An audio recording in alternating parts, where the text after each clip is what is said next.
Hello, my dear sleepy listener. Welcome to Sleepy Crown, where history's quiet tales gently carry you into dreamland.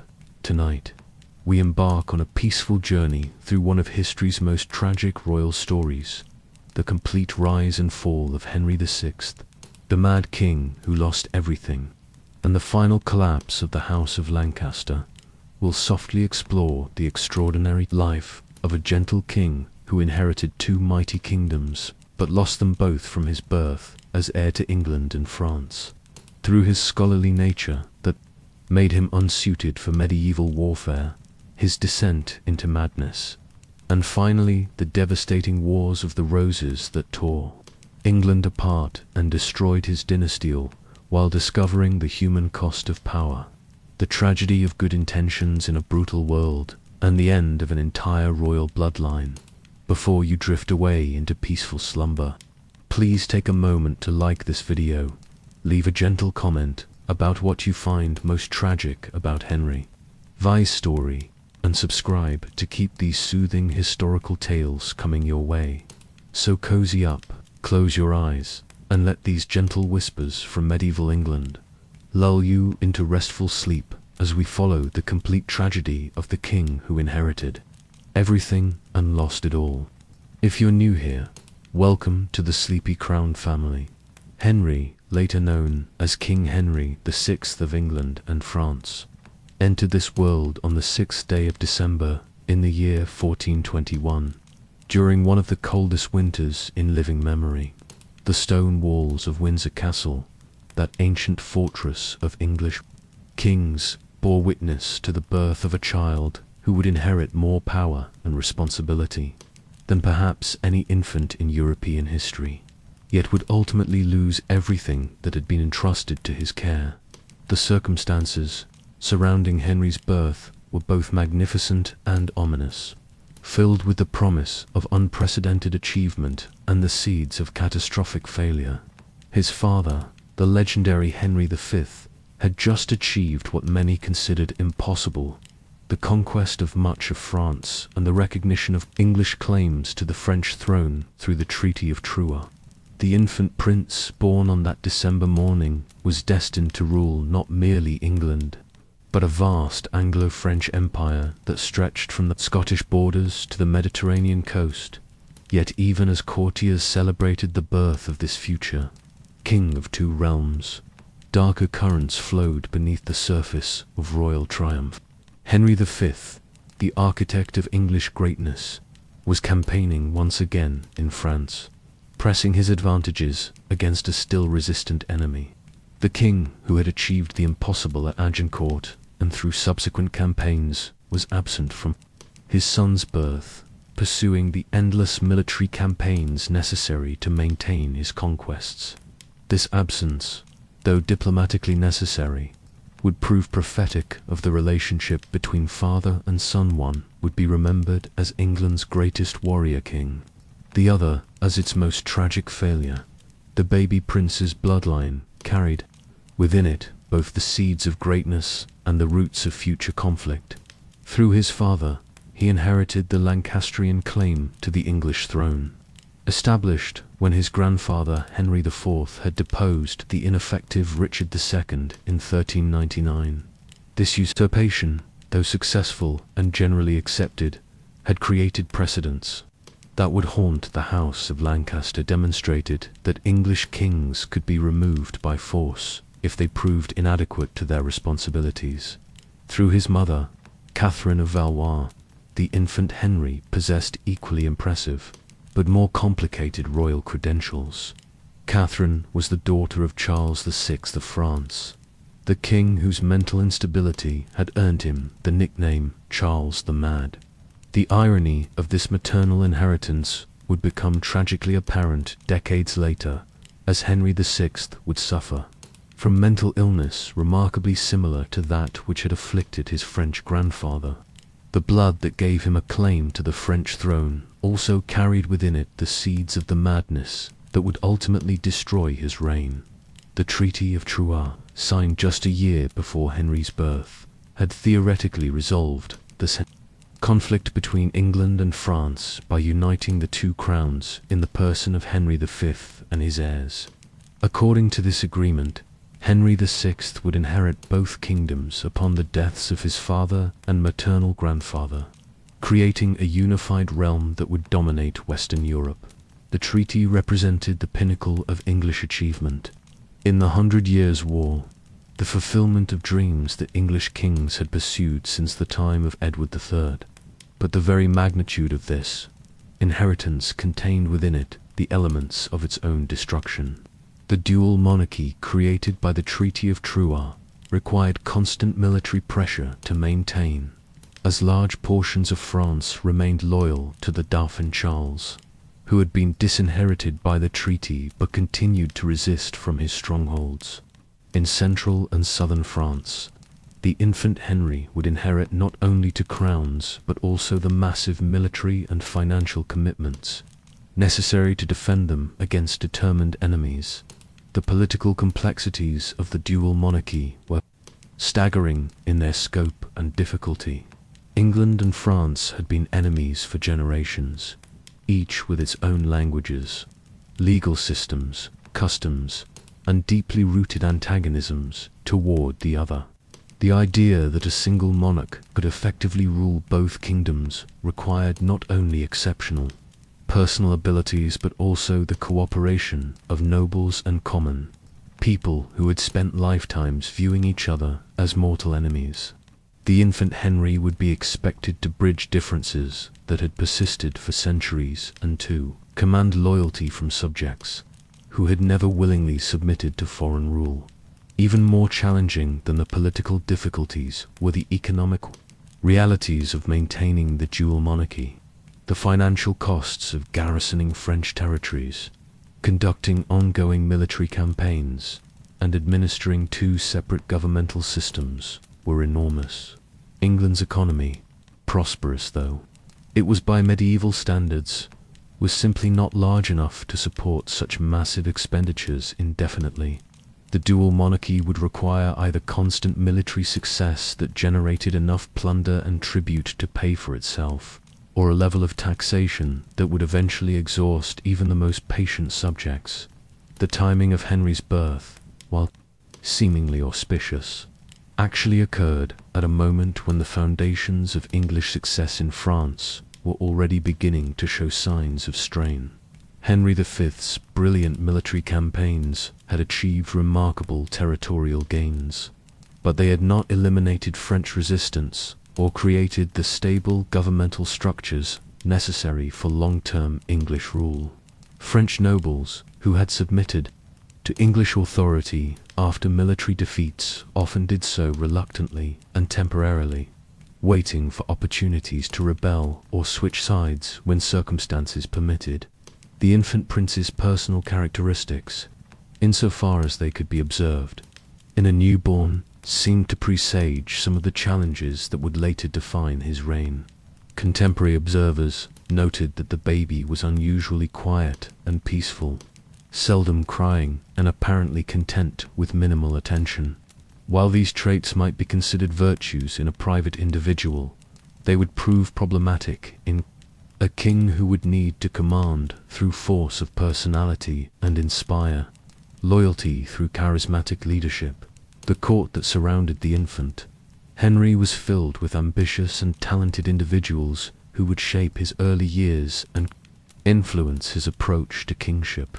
Cardinal Beaufort, his great-uncle and one of the wealthiest men in England, wielded enormous influence through his control of royal finances.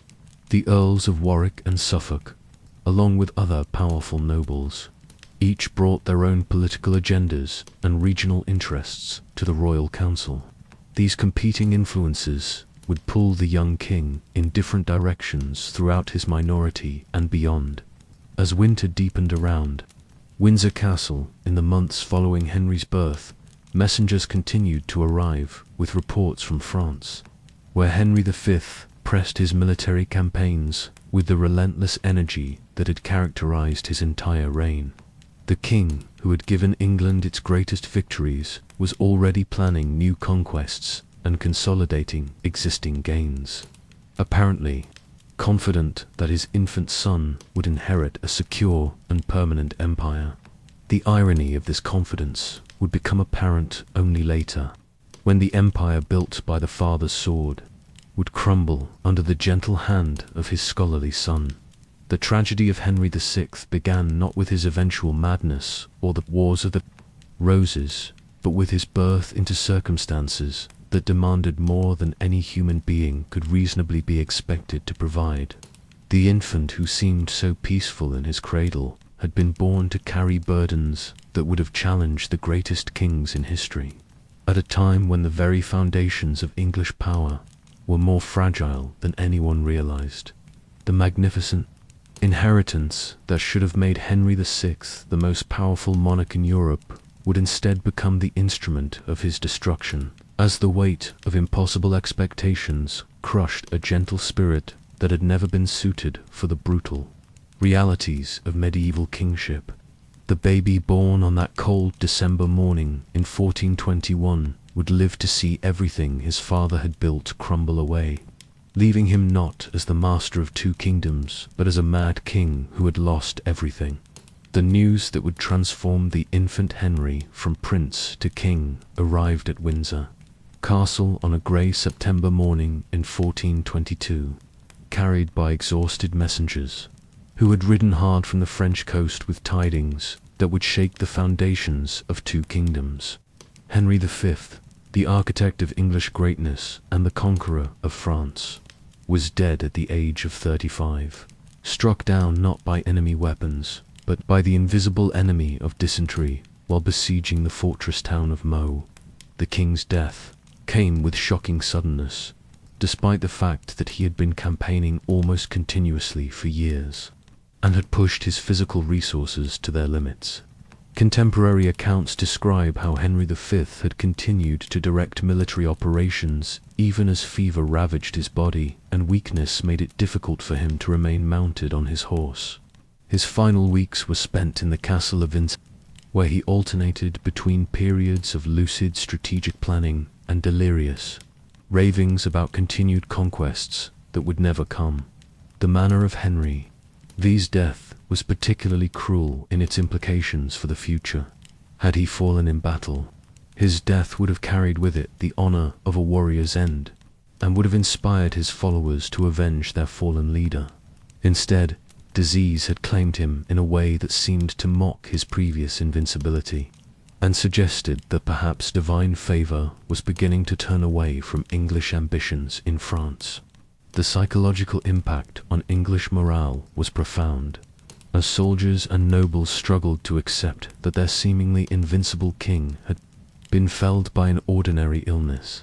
The timing of Henry V's death could hardly have been worse for English interests in France. The king died just as French resistance was beginning to reorganize under the leadership of the Dauphin Charles, who had never accepted the terms of the Treaty of Troyes and continued to wage war from his strongholds in central and southern France. English military success had always depended heavily on Henry V's personal leadership and tactical genius.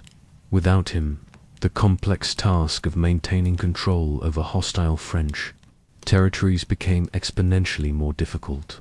The deathbed scene at Vincennes revealed both Henry V's awareness of the challenges facing his successor and his touching faith that the systems he had created would prove strong enough to preserve his achievements.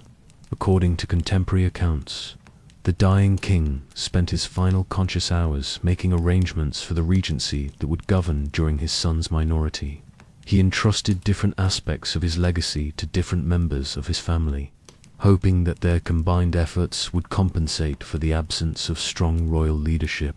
John, Duke of Bedford, Henry's eldest surviving brother, received responsibility for maintaining English control in France.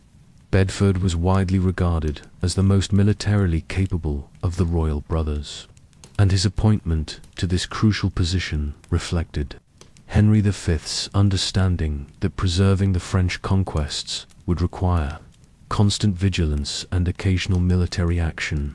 The choice of Bedford for this role would prove remarkably prescient, as his leadership during the early years of Henry VI's reign would be crucial in maintaining English positions against increasingly determined French resistance. Humphrey, Duke of Gloucester, the youngest of the royal brothers, was designated as protector of England during the minority. Gloucester was intelligent and well-educated, with strong opinions about governance and foreign policy, but he lacked Bedford's military experience and diplomatic skills. The appointment reflected Henry V's need to provide governmental leadership in England while Bedford focused on France. But it also created a division of authority that would lead to conflicts and complications in the years ahead. The dying king's arrangements for his son's upbringing and education demonstrated his awareness that the infant Henry would need exceptional preparation for the enormous responsibilities that awaited him. Richard Beauchamp, Earl of Warwick, was chosen as the boy's guardian and tutor, with instructions to provide training in both the scholarly and martial arts necessary for effective kingship. This appointment would prove influential in shaping Henry VI's character, though not necessarily in ways that Henry V had anticipated. Perhaps most poignantly, Henry V's final hours were marked by expressions of genuine love and concern for the infant son he had seen so rarely during the boy's brief life. Contemporary chroniclers report that the dying king repeatedly asked for assurances that his son was healthy and growing properly, and that adequate provisions had been made for the child's protection and education. These paternal concerns, touching in their humanity, revealed the personal tragedy underlying the political crisis. A father who had sacrificed time with his son in service of creating an empire that the son would ultimately be unable to preserve.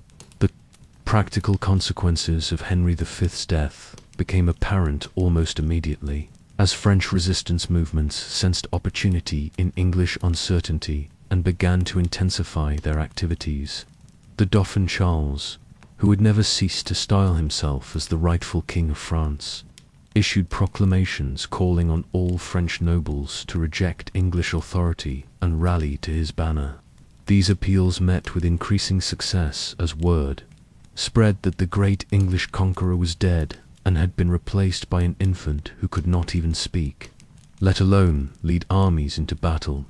English commanders in France found themselves in increasingly precarious positions as they attempted to maintain control over territories that had been conquered through Henry V's personal leadership and charisma. Many of the French nobles who had submitted to English authority had done so because they feared and respected Henry V personally. With his death, these submissions became far less reliable. Garrison commanders reported increasing incidents of rebellion, sabotage, and coordinated resistance that suggested French opponents were becoming bolder and more organized. The financial implications of Henry V's death were equally serious, as the expensive military campaigns that had generated plunder and tribute to help pay for themselves would now become pure costs without corresponding revenues. The royal treasury, already strained by years of warfare, would now face the challenge of maintaining military forces in France without the prospect of new conquests to offset expenses. This financial pressure would become a constant theme throughout Henry VI's reign, contributing to political tensions and ultimately limiting England's ability to maintain its continental empire. News of Henry V's death spread throughout Europe with remarkable speed, carried by merchants, diplomats, and travelers who understood the momentous implications of this development. In France, the reaction was a mixture of grief among English supporters and celebration among those who had never accepted English rule. In England, the response was predominantly one of shock and concern, as people struggled to comprehend how their invincible king could have been struck down in his prime. The coronation arrangements for the infant Henry VI reflected both the unprecedented nature of his succession and the challenges facing the Regency government. Traditional coronation ceremonies required the active participation of the monarch, But adapting these rituals for a baby who could not speak or understand the proceedings created novel difficulties. The eventual solution, a simplified ceremony, followed by more elaborate celebrations as the child grew older, established precedents that would influence royal ceremonies for generations. Perhaps most significantly, Henry V's death marked the end of English expansion in France and the beginning of a long, gradual retreat that would ultimately result in the loss of nearly all English continental territories. The warrior king's death had removed the one person who possessed both the military skills and the personal authority necessary to maintain English control over a hostile French population. His infant successor, however virtuous and well-intentioned he might prove to be, would inherit burdens that no child could bear and responsibilities that would ultimately prove beyond the capabilities of even the most capable adult. The tragedy of Henry V's early death was not merely personal but historical, as it deprived England of the leadership necessary to consolidate the gains of the previous generation and left the kingdom with an inheritance too great for any successor to maintain. The warrior king who had seemed invincible in life had proven mortal after all, and his mortality would doom the empire he had built with such brilliance and determination. The concept of ruling both England and France simultaneously was not merely ambitious, it was fundamentally revolutionary and perhaps impossible given the political, cultural, and economic realities of 15th century Europe. When Henry VI inherited his dual crown at the age of 9 months, he became the theoretical ruler of two nations that had been bitter enemies for generations, each with its own deeply rooted traditions, languages, legal systems, and profound suspicions of the other. The historical precedents for such an arrangement were few and generally unsuccessful. Previous attempts to unite separate kingdoms under single rulers had typically resulted in the subordination of one realm to another, rather than the creation of a truly unified state. The Norman conquest of 1066 had indeed brought England under the control of continental rulers, but even that successful merger had required generations to achieve stability and had fundamentally transformed both Norman and English societies. In the process, the Treaty of Troyes, which had created the legal foundation for Henry VI's dual inheritance, was itself a document born of military necessity rather than political wisdom. Henry V had forced its terms upon a defeated and desperate French court, led by the mentally unstable Charles VI. At a moment when French resistance seemed broken and English victory appeared complete, the treaty's provisions reflected English military dominance rather than genuine French acceptance of foreign rule, creating a legal framework that had little foundation in popular consent or cultural compatibility in England. Henry's claim to the throne was unquestioned. Inherited through the legitimate Lancastrian line established by his grandfather, Henry IV's successful usurpation of Richard II, the English political system, while often fractious and marked by noble rivalries, had developed institutions and traditions that could function effectively during royal minorities. Parliament, the Royal Council, and established legal procedures provided frameworks for governance that could operate even when the king himself was unable to rule personally. The English nobility, despite their frequent quarrels with each other and occasional resistance to royal authority, generally accepted the principle of hereditary monarchy and were prepared to serve a legitimate king, even when that king was an infant. English governmental institutions had evolved to handle the practical challenges of royal minorities, with established procedures for appointing regents, managing royal finances, and conducting foreign policy during periods of royal incapacity. France presented an entirely different and far more challenging situation. Despite the Treaty of Troyes and Henry VI's ceremonial coronation in Paris, large portions of the French kingdom remained under the control of the Dauphin Charles, who had established his own court and continued to style himself as the rightful king of France. French resistance to English rule was not merely political but deeply cultural and emotional, rooted in centuries of conflict and national identity that viewed English domination as foreign occupation. The French territories under English control existed in a state of uneasy submission that required constant military vigilance to maintain. French nobles who had acknowledged English authority often did so reluctantly and temporarily, waiting for opportunities to rebel or switch sides when circumstances permitted. The loyalty of French subjects to English rule was largely superficial, based on military intimidation rather than genuine acceptance, making effective governance extremely difficult and expensive.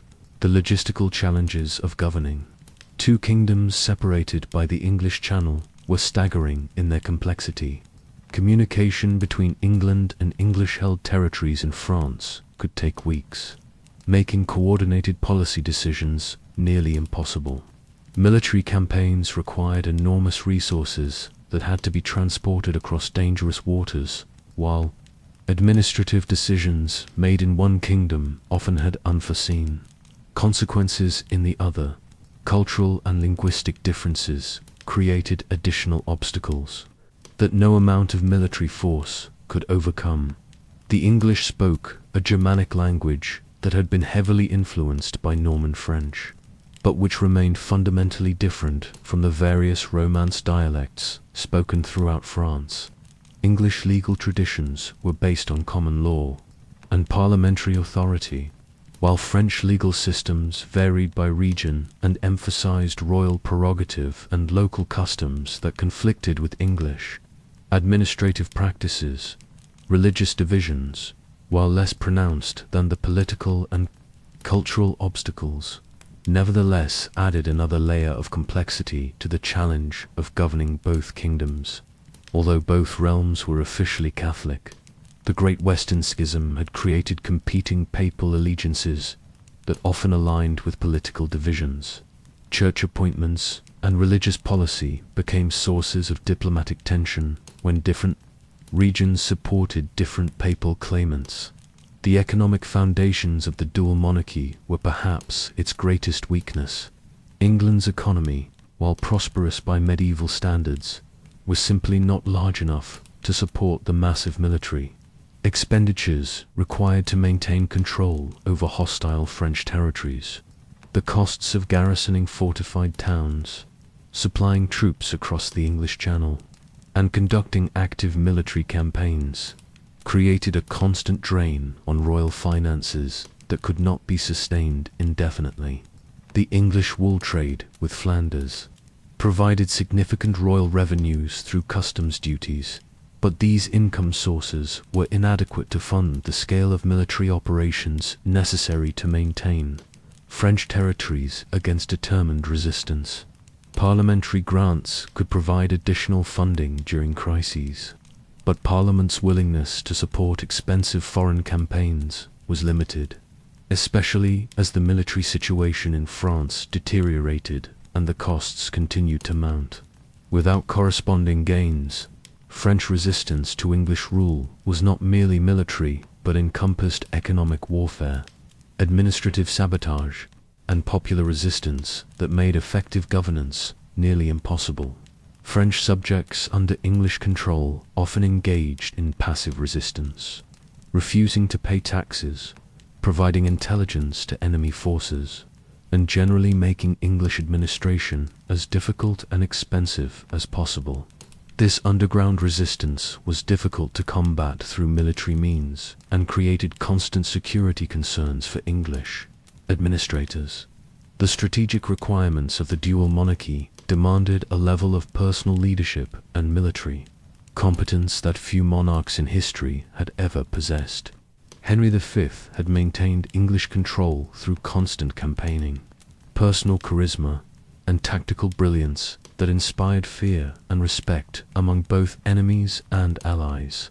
Preserving his conquests required the same qualities, along with the ability to inspire loyalty among both English and French subjects. who had little natural inclination to support each other.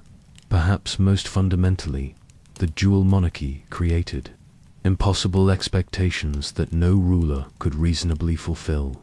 Success required simultaneous excellence in military leadership, diplomatic negotiation, financial management, and cultural sensitivity across two entirely different political and social systems.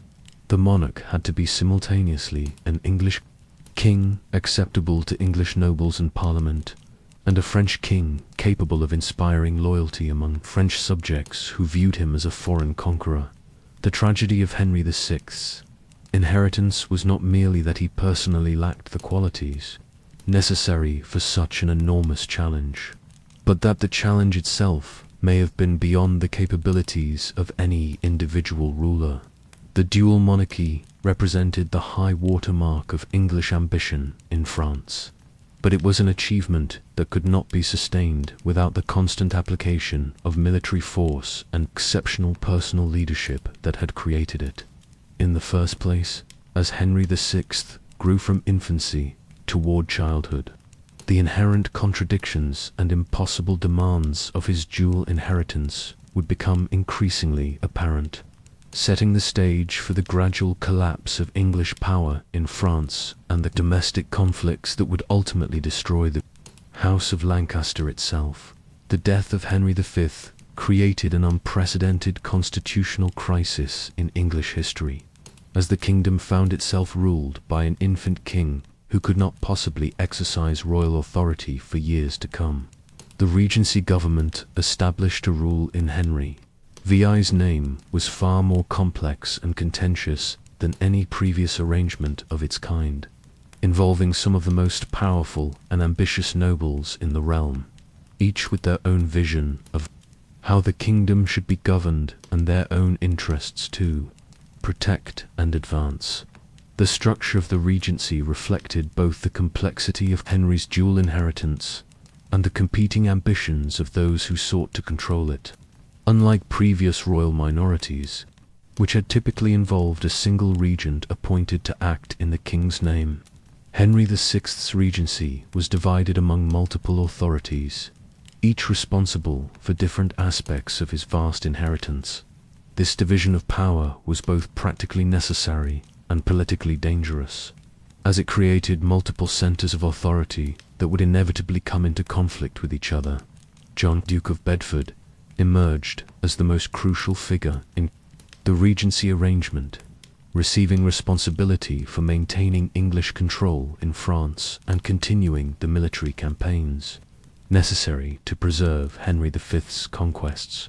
Bedford was widely acknowledged as the most militarily capable of Henry V's surviving brothers, with extensive experience in French warfare and a sophisticated understanding of the political and strategic challenges facing English forces on the continent. Bedford's appointment to lead English forces in France reflected both his personal qualifications and the urgent necessity of maintaining strong military leadership during this critical period. French resistance to English rule had never been completely suppressed, and the death of Henry V had emboldened enemy forces who sensed opportunity in English uncertainty. Without Bedford's experienced leadership, English positions in France would have been vulnerable to immediate attack and possible collapse.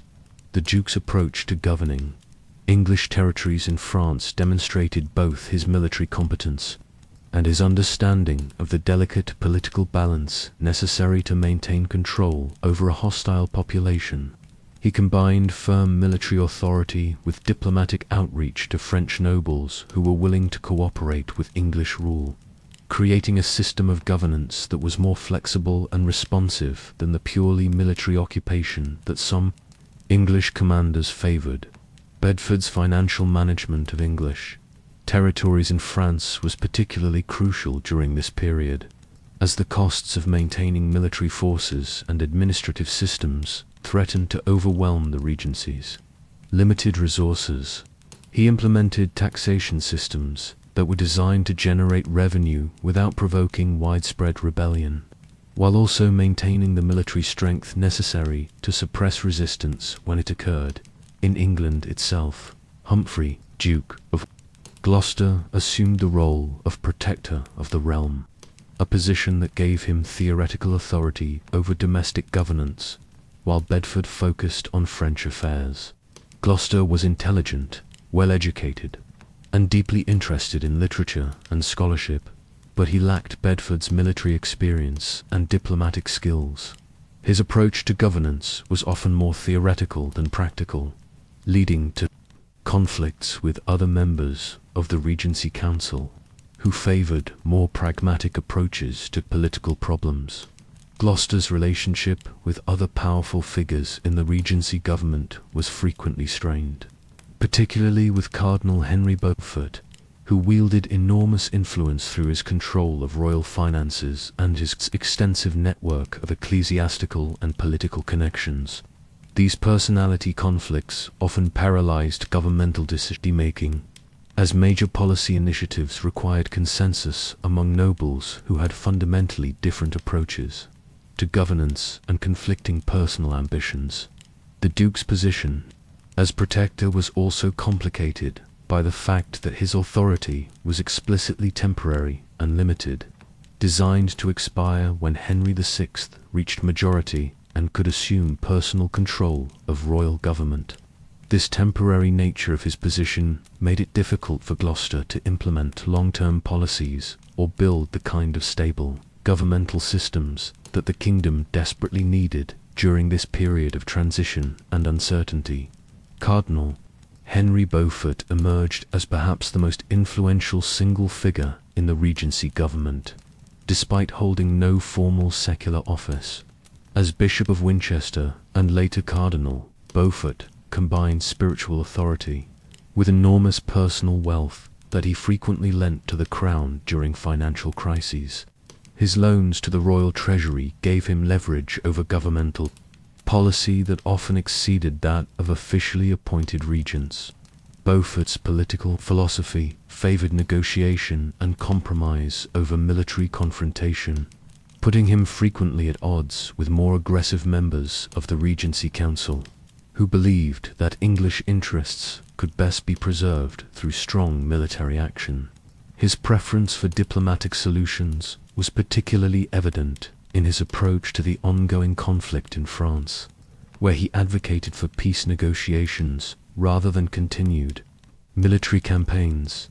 The cardinal's influence over royal finances made him an indispensable figure in Regency government, but it also created dangerous dependencies that would have long-term consequences for royal authority. The Crown's reliance on Beaufort's personal loans gradually placed the monarchy in debt to one of its own ministers, creating conflicts of interest that would plague English politics for decades to come. Other members of the Regency Council included powerful nobles who brought their own regional interests and political agendas to royal government. The Earl of Warwick, appointed as Henry VI's personal guardian and tutor, wielded significant influence over the young king's education and daily life. William de la Pole, later Duke of Suffolk, gradually emerged as a key figure in royal administration, particularly in matters relating to diplomacy and foreign policy. These competing centers of power within the Regency government created a system of governance that was often paralyzed by internal disagreements. Major policy decisions required consensus among nobles who had fundamentally different visions for the kingdom's future, leading to delays, compromises, and half-measures that satisfied no one and often made problems worse rather than better. The financial burden of Regency government was enormous, as the costs of maintaining armies in France, supporting royal households in both kingdoms, and funding the complex administrative apparatus necessary for governing such vast territories strained royal resources to their breaking point. The regents frequently turned to parliamentary grants and loans from wealthy nobles like Cardinal Beaufort, gradually accumulating debts that would constrain royal policy for generations.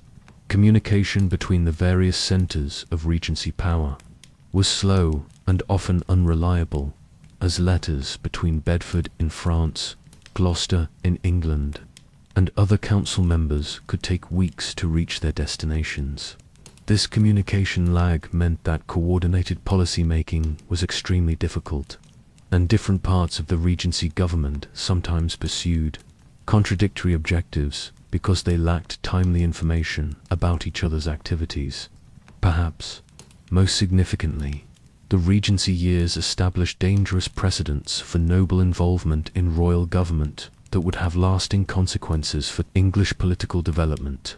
The extended period during which powerful dukes and earls made policy decisions in the king's name normalized the idea that royal authority could be shared or delegated to aristocratic councils, a precedent that would prove crucial during Henry VI's later mental breakdowns and during the political crises that led to the Wars of the Roses. The young Henry VI's education during this period reflected the divided priorities and competing influences of his various guardians and tutors. Different members of the Regency Council emphasized different aspects of royal training, from military skills and political strategy to scholarly pursuits and religious devotion. This fragmented approach to royal education failed to provide Henry with a coherent understanding of his role as king, or prepare him adequately for the enormous challenges that awaited him. As the Regency period gradually drew to a close in the late 1430s, England had managed to maintain its basic governmental functions and avoid major domestic crises, but the underlying problems of the dual monarchy remained unresolved. The young king who was about to assume personal control had been shaped by 15 years of divided council, competing influences, and governance by committee preparation that was perhaps the worst possible foundation for the enormous challenges that lay ahead when Henry VI finally assumed personal control of his kingdoms in 1437.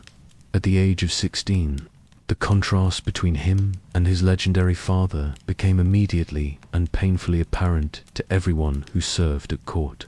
Where Henry V had been a charismatic warrior who inspired fierce loyalty through personal example on the battlefield, commanding respect through his presence and decisive action, Henry VI emerged as a gentle scholar who preferred prayer books to battle plans and found violence of any kind deeply disturbing to his sensitive and scholarly nature. The transformation from Regency government to personal, royal rule revealed characteristics in the young king that had been developing throughout his minority but were now displayed for all the court to observe. Henry's physical appearance immediately set him apart from the traditional image of medieval kingship.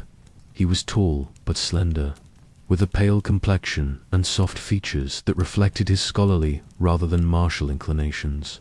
His movements were deliberate but gentle, lacking the confident swagger that had characterized his father and that courtiers expected from a warrior king. Henry's voice, when he spoke in council meetings or received foreign ambassadors, was quiet and thoughtful, often so soft that listeners had to strain to hear his words. This was in stark contrast to Henry V, whose powerful voice had been capable of inspiring troops on the battlefield and commanding immediate attention in the largest gatherings. The young king's manner of speaking was careful and considered, but it lacked the authority and confidence that medieval subjects expected from their monarch. The king's daily routine, once he assumed personal control of royal government, reflected his priorities and temperament in ways that concerned many of his advisors and courtiers. Henry rose early each morning for extended periods of private prayer and religious devotion, often spending 2 or 3 hours in chapel before attending to any matters of state. His religious observances were not merely perfunctory but intensely personal and deeply felt, suggesting a level of spiritual commitment that was admirable in a private individual but potentially problematic in a king whose duties required constant attention to worldly affairs. After his morning prayers, Henry typically spent time reading scholarly works, particularly theological texts, and classical literature that had been translated into Latin or French. His library at Windsor Castle contained hundreds of volumes, an enormous collection by medieval standards, and the king was known to spend hours absorbed in study and contemplation. While this scholarly inclination demonstrated admirable intellectual curiosity, it also meant that pressing matters of government were often delayed while the king pursued his academic interests. When Henry did attend to governmental business, his approach was markedly different from that of previous English kings. He preferred small, informal meetings with trusted advisors to the grand ceremonial occasions that were traditional parts of royal authority.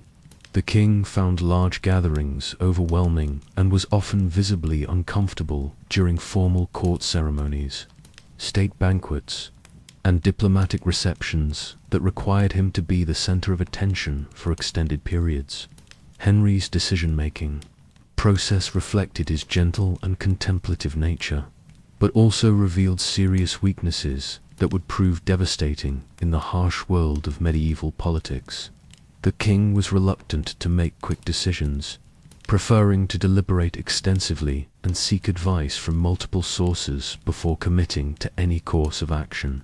While this careful approach might have been valuable in some circumstances, it was often inappropriate for the rapid decision-making that military and diplomatic crises required.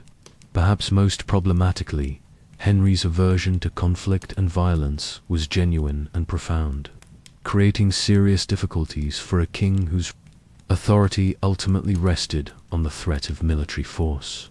Contemporary accounts describe his visible distress when required to make decisions about warfare, punishment of criminals, or any matters that involved the possibility of bloodshed. The king would often become pale and agitated when presented with military reports or requests for authorization of violent measures.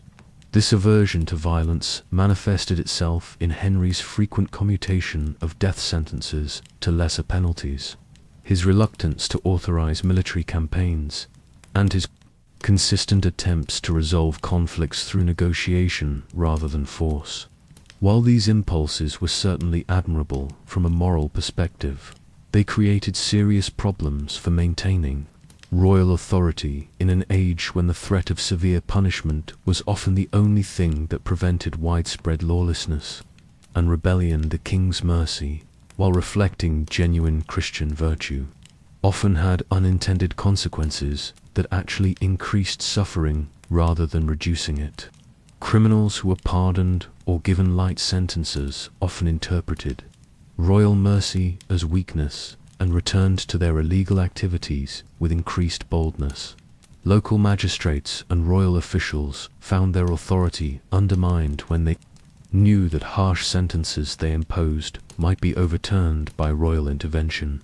Henry's approach to military matters revealed perhaps the most serious gap between his personal character and the demands of medieval kingship.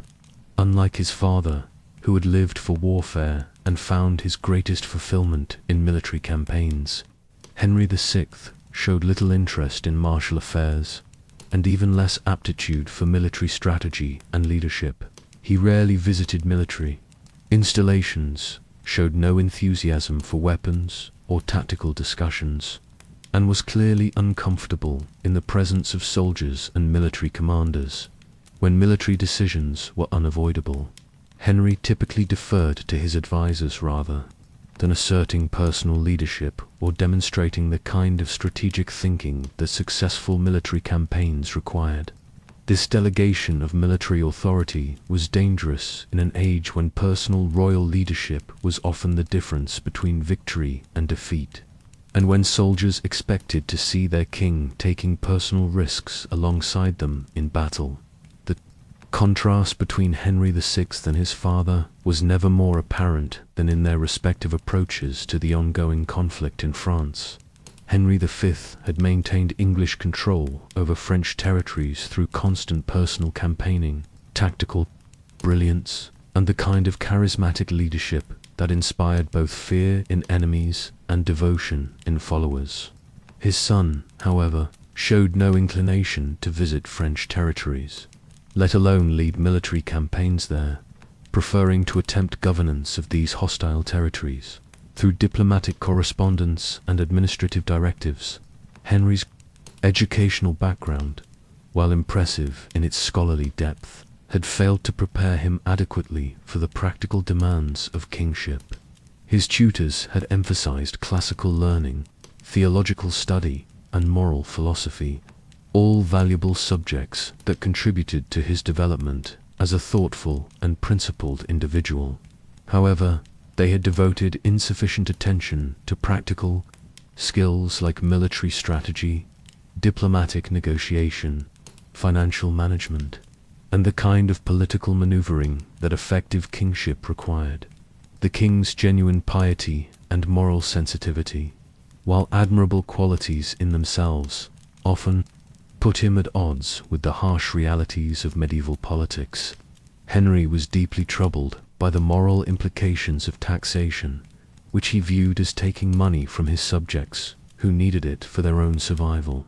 He was equally uncomfortable with the diplomatic lying and maneuvering that was standard parts of international relations, preferring honest, straightforward dealings, even when such honesty put England at a strategic disadvantage. Perhaps most significantly, Henry VI lacked the kind of personal magnetism and force of personality that had enabled previous English kings to command loyalty and respect from powerful nobles who might otherwise have challenged royal authority. Medieval kingship was intensely personal, depending on the monarch's ability to inspire fear, respect, or devotion in subjects who had their own power bases and ambitions. Henry's gentle and scholarly nature, while morally admirable, failed to project the kind of strength and decisiveness that medieval nobles expected from their king. The king's court reflected his personality and priorities, becoming a center of learning and piety rather than the political and military hub that English courts had traditionally been. Henry surrounded himself with scholars, clerics, and advisors who shared his intellectual interests. But this meant that his inner circle often lacked the practical, political, and military experience necessary for effective governance. The court became increasingly isolated from the rough-and-tumble world of medieval politics, creating a dangerous gap between royal policy and political reality.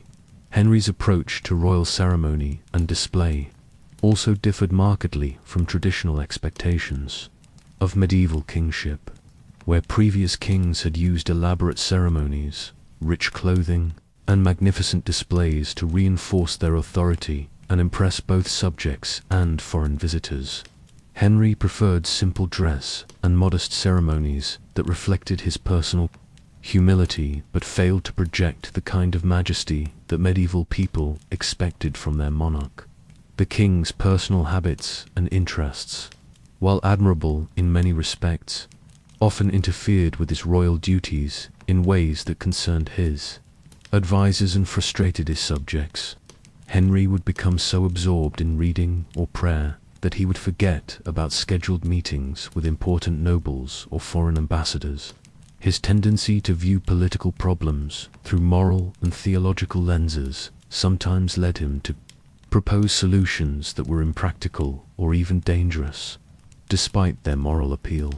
As Henry VI's personal rule continued through the late 1430s and early 1440s, the gap between his character and the demands of his position became increasingly apparent to everyone involved in English politics. The challenges facing England maintaining control over hostile French territories, managing complex domestic political rivalries, and dealing with mounting financial pressures required exactly the kind of strong, decisive, and sometimes ruthless leadership that Henry VI was temperamentally incapable of providing. The tragedy of Henry VI was not that he was a bad person, quite the contrary. By most moral standards, he was an exceptionally good person, whose virtue and piety were genuine and admirable. The tragedy was that he had been born into a position that required qualities he did not possess and could not develop.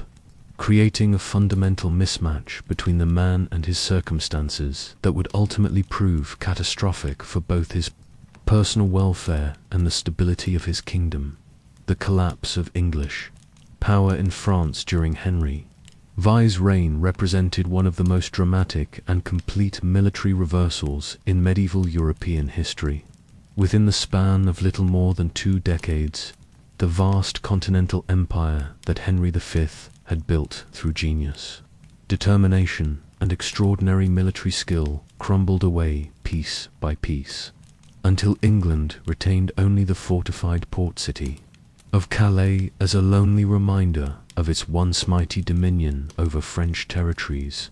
The decline of English fortunes in France began subtly during the Regency years, but accelerated dramatically once Henry VI assumed personal control of policy. The fundamental problem was that maintaining English rule over hostile French territories required exactly the kind of constant military pressure, strategic thinking, and personal leadership that Henry VI was constitutionally incapable of providing. Where his father had understood instinctively that French submission was based on fear and respect for English military power, Henry VI hoped naively that peaceful governance and diplomatic negotiation could somehow transform military conquest into stable political authority. The French resistance movement that had emerged during Joan of Arc's remarkable campaigns in 1429 had never been completely suppressed. Despite her capture and execution by English forces, Joan's success in lifting the siege of Orleans and enabling the coronation of Charles VII at Reims Cathedral had demonstrated that French opposition to English rule possessed both spiritual inspiration and practical military effectiveness that could challenge English dominance even at its apparent peak. More importantly, Joan of Arc's campaigns had fundamentally transformed the nature of French resistance from a collection of regional rebellions into a coherent national movement united behind the Dauphin Charles, who had been crowned as Charles VII in direct defiance of the Treaty of Troyes. This transformation meant that English forces in France now faced not merely local uprisings but coordinated military campaigns, directed by a rival royal government that commanded increasing loyalty from French nobles and common people alike. The death of John, Duke of Bedford, in 1435 removed the most capable English military commander from the French theatre at exactly the moment when French resistance was becoming most dangerous and organized. Bedford had possessed the strategic vision, tactical skill, and political understanding necessary to maintain English control over hostile territory. But his successors lacked all of these crucial qualities. Without Bedford's experienced leadership, English forces in France began to suffer a series of defeats that gradually but inexorably undermined their strategic position. Bedford's death also coincided with a crucial shift in French military organization and tactics under Charles VII's leadership. French forces had learned from their earlier defeats and had adopted new approaches to warfare that proved remarkably effective against traditional English military methods. French artillery had become particularly formidable, enabling them to reduce English-held fortifications that had previously been considered virtually impregnable to assault. The defection of Philip, Duke of Burgundy, from the English alliance to the French cause in 1435 represented perhaps the most serious single blow to English prospects in France. Burgundian support had been crucial to English military success, providing not only additional troops but also secure lines of communication and supply through Burgundian territories. The loss of this alliance left English forces isolated and vulnerable in regions where they had previously enjoyed strategic advantages. Henry VI's marriage to Margaret of Anjou in 1445 was intended to secure peace between England and France through dynastic diplomacy, but instead it became another source of controversy and military weakness. The marriage negotiations, conducted in secret by William de la Pole, Duke of Suffolk, included provisions that required England to surrender the strategically crucial province of Maine to French control as part of the bride price for Margaret's hand in marriage. The surrender of Maine was kept secret from Parliament and the English nobility because Suffolk and his allies knew that such territorial concessions would be extremely unpopular with English subjects who viewed any loss of French territory as a betrayal of Henry V's legacy. When the terms of the marriage treaty became known in 1446, the political reaction was explosive, contributing to Suffolk's eventual downfall and further damaging Henry VI's already fragile reputation as an effective leader. The province of Maine was strategically vital to English control over Normandy, serving as a buffer zone that protected English-held territories from French attacks launched from central France. Its surrender not only weakened English defensive positions, but also demonstrated to French forces and potential English allies that the English crown was willing to make territorial concessions under diplomatic pressure, encouraging further French demands and undermining the credibility of English threats. The loss of Maine proved to be only the beginning of a general collapse of English positions throughout France. French forces, emboldened by this diplomatic victory and increasingly confident in their military capabilities, launched new campaigns against English-held territories in both Normandy and Gascony. English commanders, lacking adequate reinforcements and supplies from England, found themselves fighting desperate defensive campaigns against enemies who held both numerical superiority and strategic initiative. The economic burden of maintaining armies in France had become completely unsustainable for the English crown by the 1440s. The costs of garrisoning fortified towns, transporting supplies across the English Channel, and conducting active military campaigns had always been enormous, but they had previously been partially offset by plunder, tribute, and taxation of conquered territories. As English control weakened and French resistance intensified, these costs became pure expenses without corresponding revenues. Parliamentary grants for French campaigns became increasingly difficult to obtain as English nobles and commons grew skeptical about the prospects for military success and resentful about the enormous costs being imposed on English taxpayers. The wool trade with Flanders, which had traditionally provided significant royal revenues, was disrupted by ongoing warfare and diplomatic tensions, further reducing the crown's ability to fund military operations.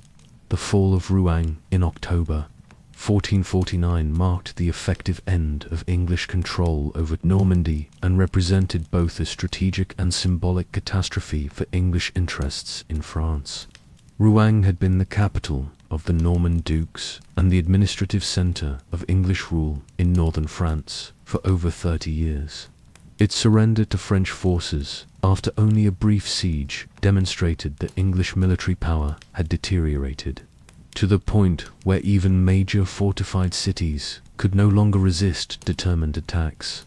The loss of Rouen was followed by the rapid collapse of English resistance throughout Normandy, as garrison commanders realized that they could no longer expect relief from England or support from local populations that had never willingly accepted English rule. Town after town surrendered to advancing French forces, often without significant resistance, as English officials and soldiers fled back to England or sought terms with their French conquerors. Gascony, England's oldest and most profitable continental possession, proved no more defensible than Normandy when French forces turned their attention to southwestern France in 1451.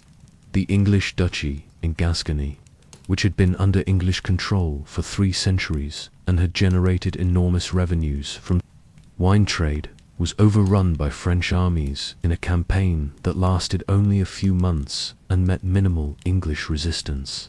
The English expedition that briefly recaptured Bordeaux in 1452 represented the last significant English military effort in France, but it was doomed from the start by inadequate resources and lack of local support. The decisive French victory at the Battle of Castillon in July 1453 not only ended this final English campaign, but effectively concluded the 100 Years' War in a complete French victory that left England with no continental territories except the isolated port of Calais. The psychological impact of these successive defeats on Henry VI was severe, and may have contributed significantly to the mental breakdown that incapacitated him later in 1453. Contemporary accounts describe the king's visible distress when receiving reports of military disasters, and his apparent inability to comprehend how the mighty empire built by his father could have dissolved so completely during his own reign. The political consequences of the loss of France were equally devastating for Henry's domestic position. English nobles who had expected to inherit the benefits of continental empire instead found themselves blamed for military failures and burdened with the costs of unsuccessful campaigns. The financial drain of the French wars had left the royal treasury depleted, while the return of defeated soldiers to England created social problems and contributed to the general atmosphere of failure and national humiliation. Perhaps most tragically, the collapse of English power in France represented the complete failure of Henry V's grand vision of a united Anglo-French kingdom under English leadership. The dual monarchy that had seemed within reach just 3 decades earlier had dissolved into nothing, leaving Henry VI as a king with greatly reduced resources and prestige, facing mounting challenges to his authority from nobles who blamed him personally for the loss of England's continental empire. The loss of France was not merely a military defeat, but a fundamental transformation of England's position in European politics, reducing it from a major continental power to an island kingdom struggling to maintain domestic stability while dealing with the profound psychological and political trauma of having lost everything its previous generation had fought so hard to achieve. Henry VI's marriage to Margaret of Anjou in 1445 was conceived as a diplomatic masterstroke that would bring peace between England and France through dynastic alliance. But instead, it became a source of endless controversy, political intrigue, and domestic conflict that further weakened the king's already precarious position. The marriage negotiations, the terms of the alliance, Margaret's role in English politics, and the couple's relationship all contributed to the mounting tensions that would eventually explode into civil war.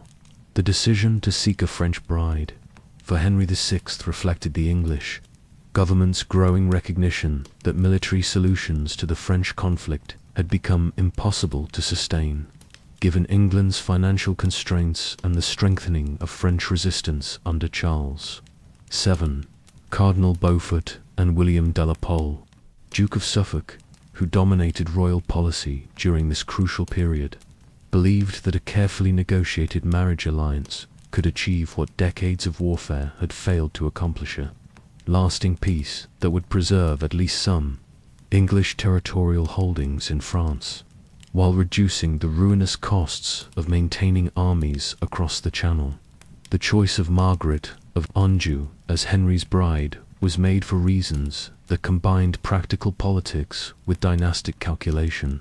Margaret was the daughter of René of Anjou, a prince who claimed multiple titles, including King of Naples, Duke of Anjou, and Duke of Lorraine, though his actual power was far less impressive than his nominal dignities.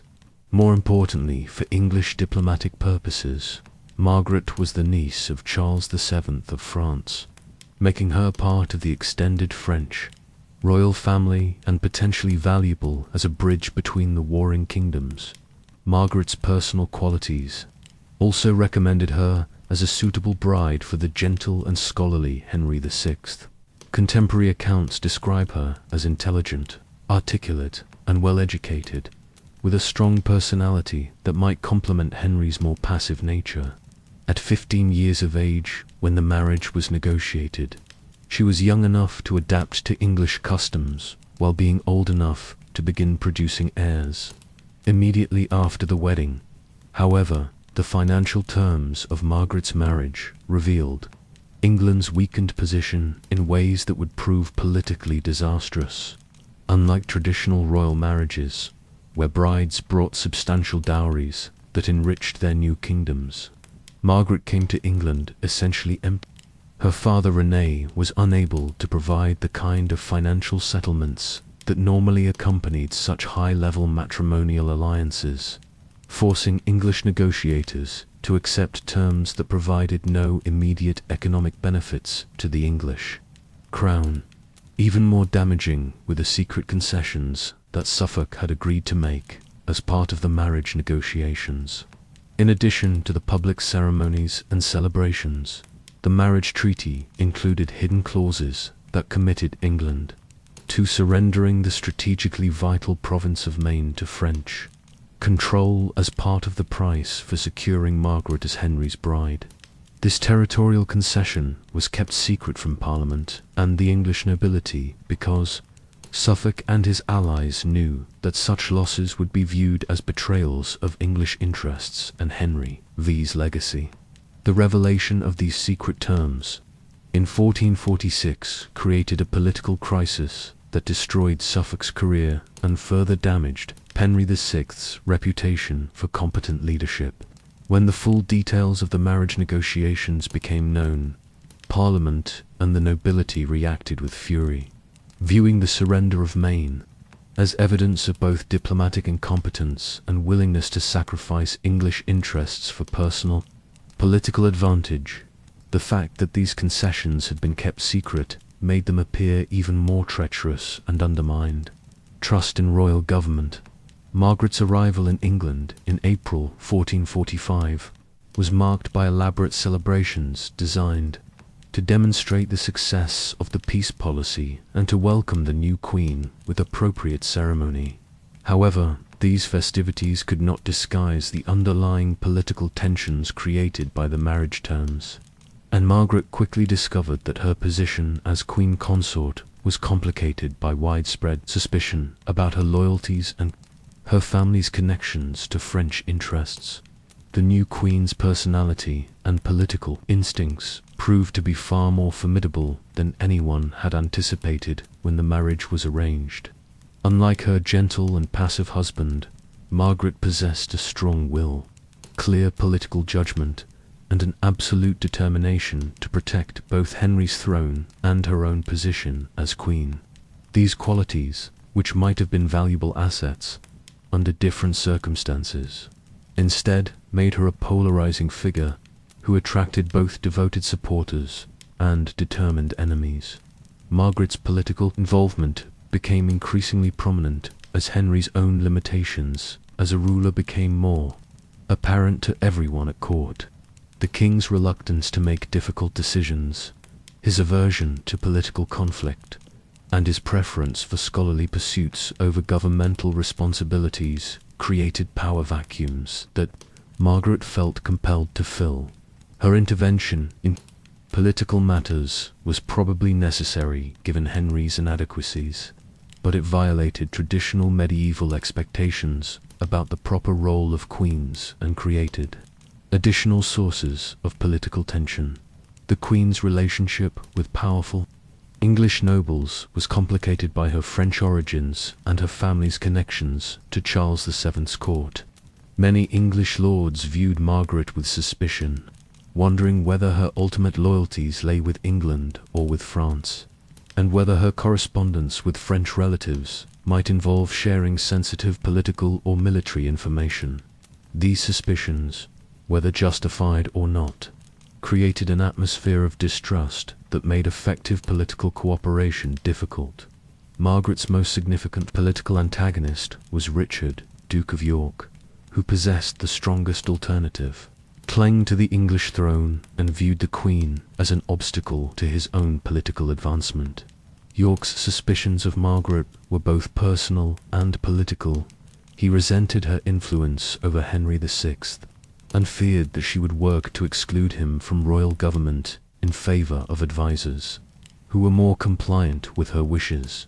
The relationship between Margaret and York became increasingly hostile as both recognized that their political interests were fundamentally incompatible.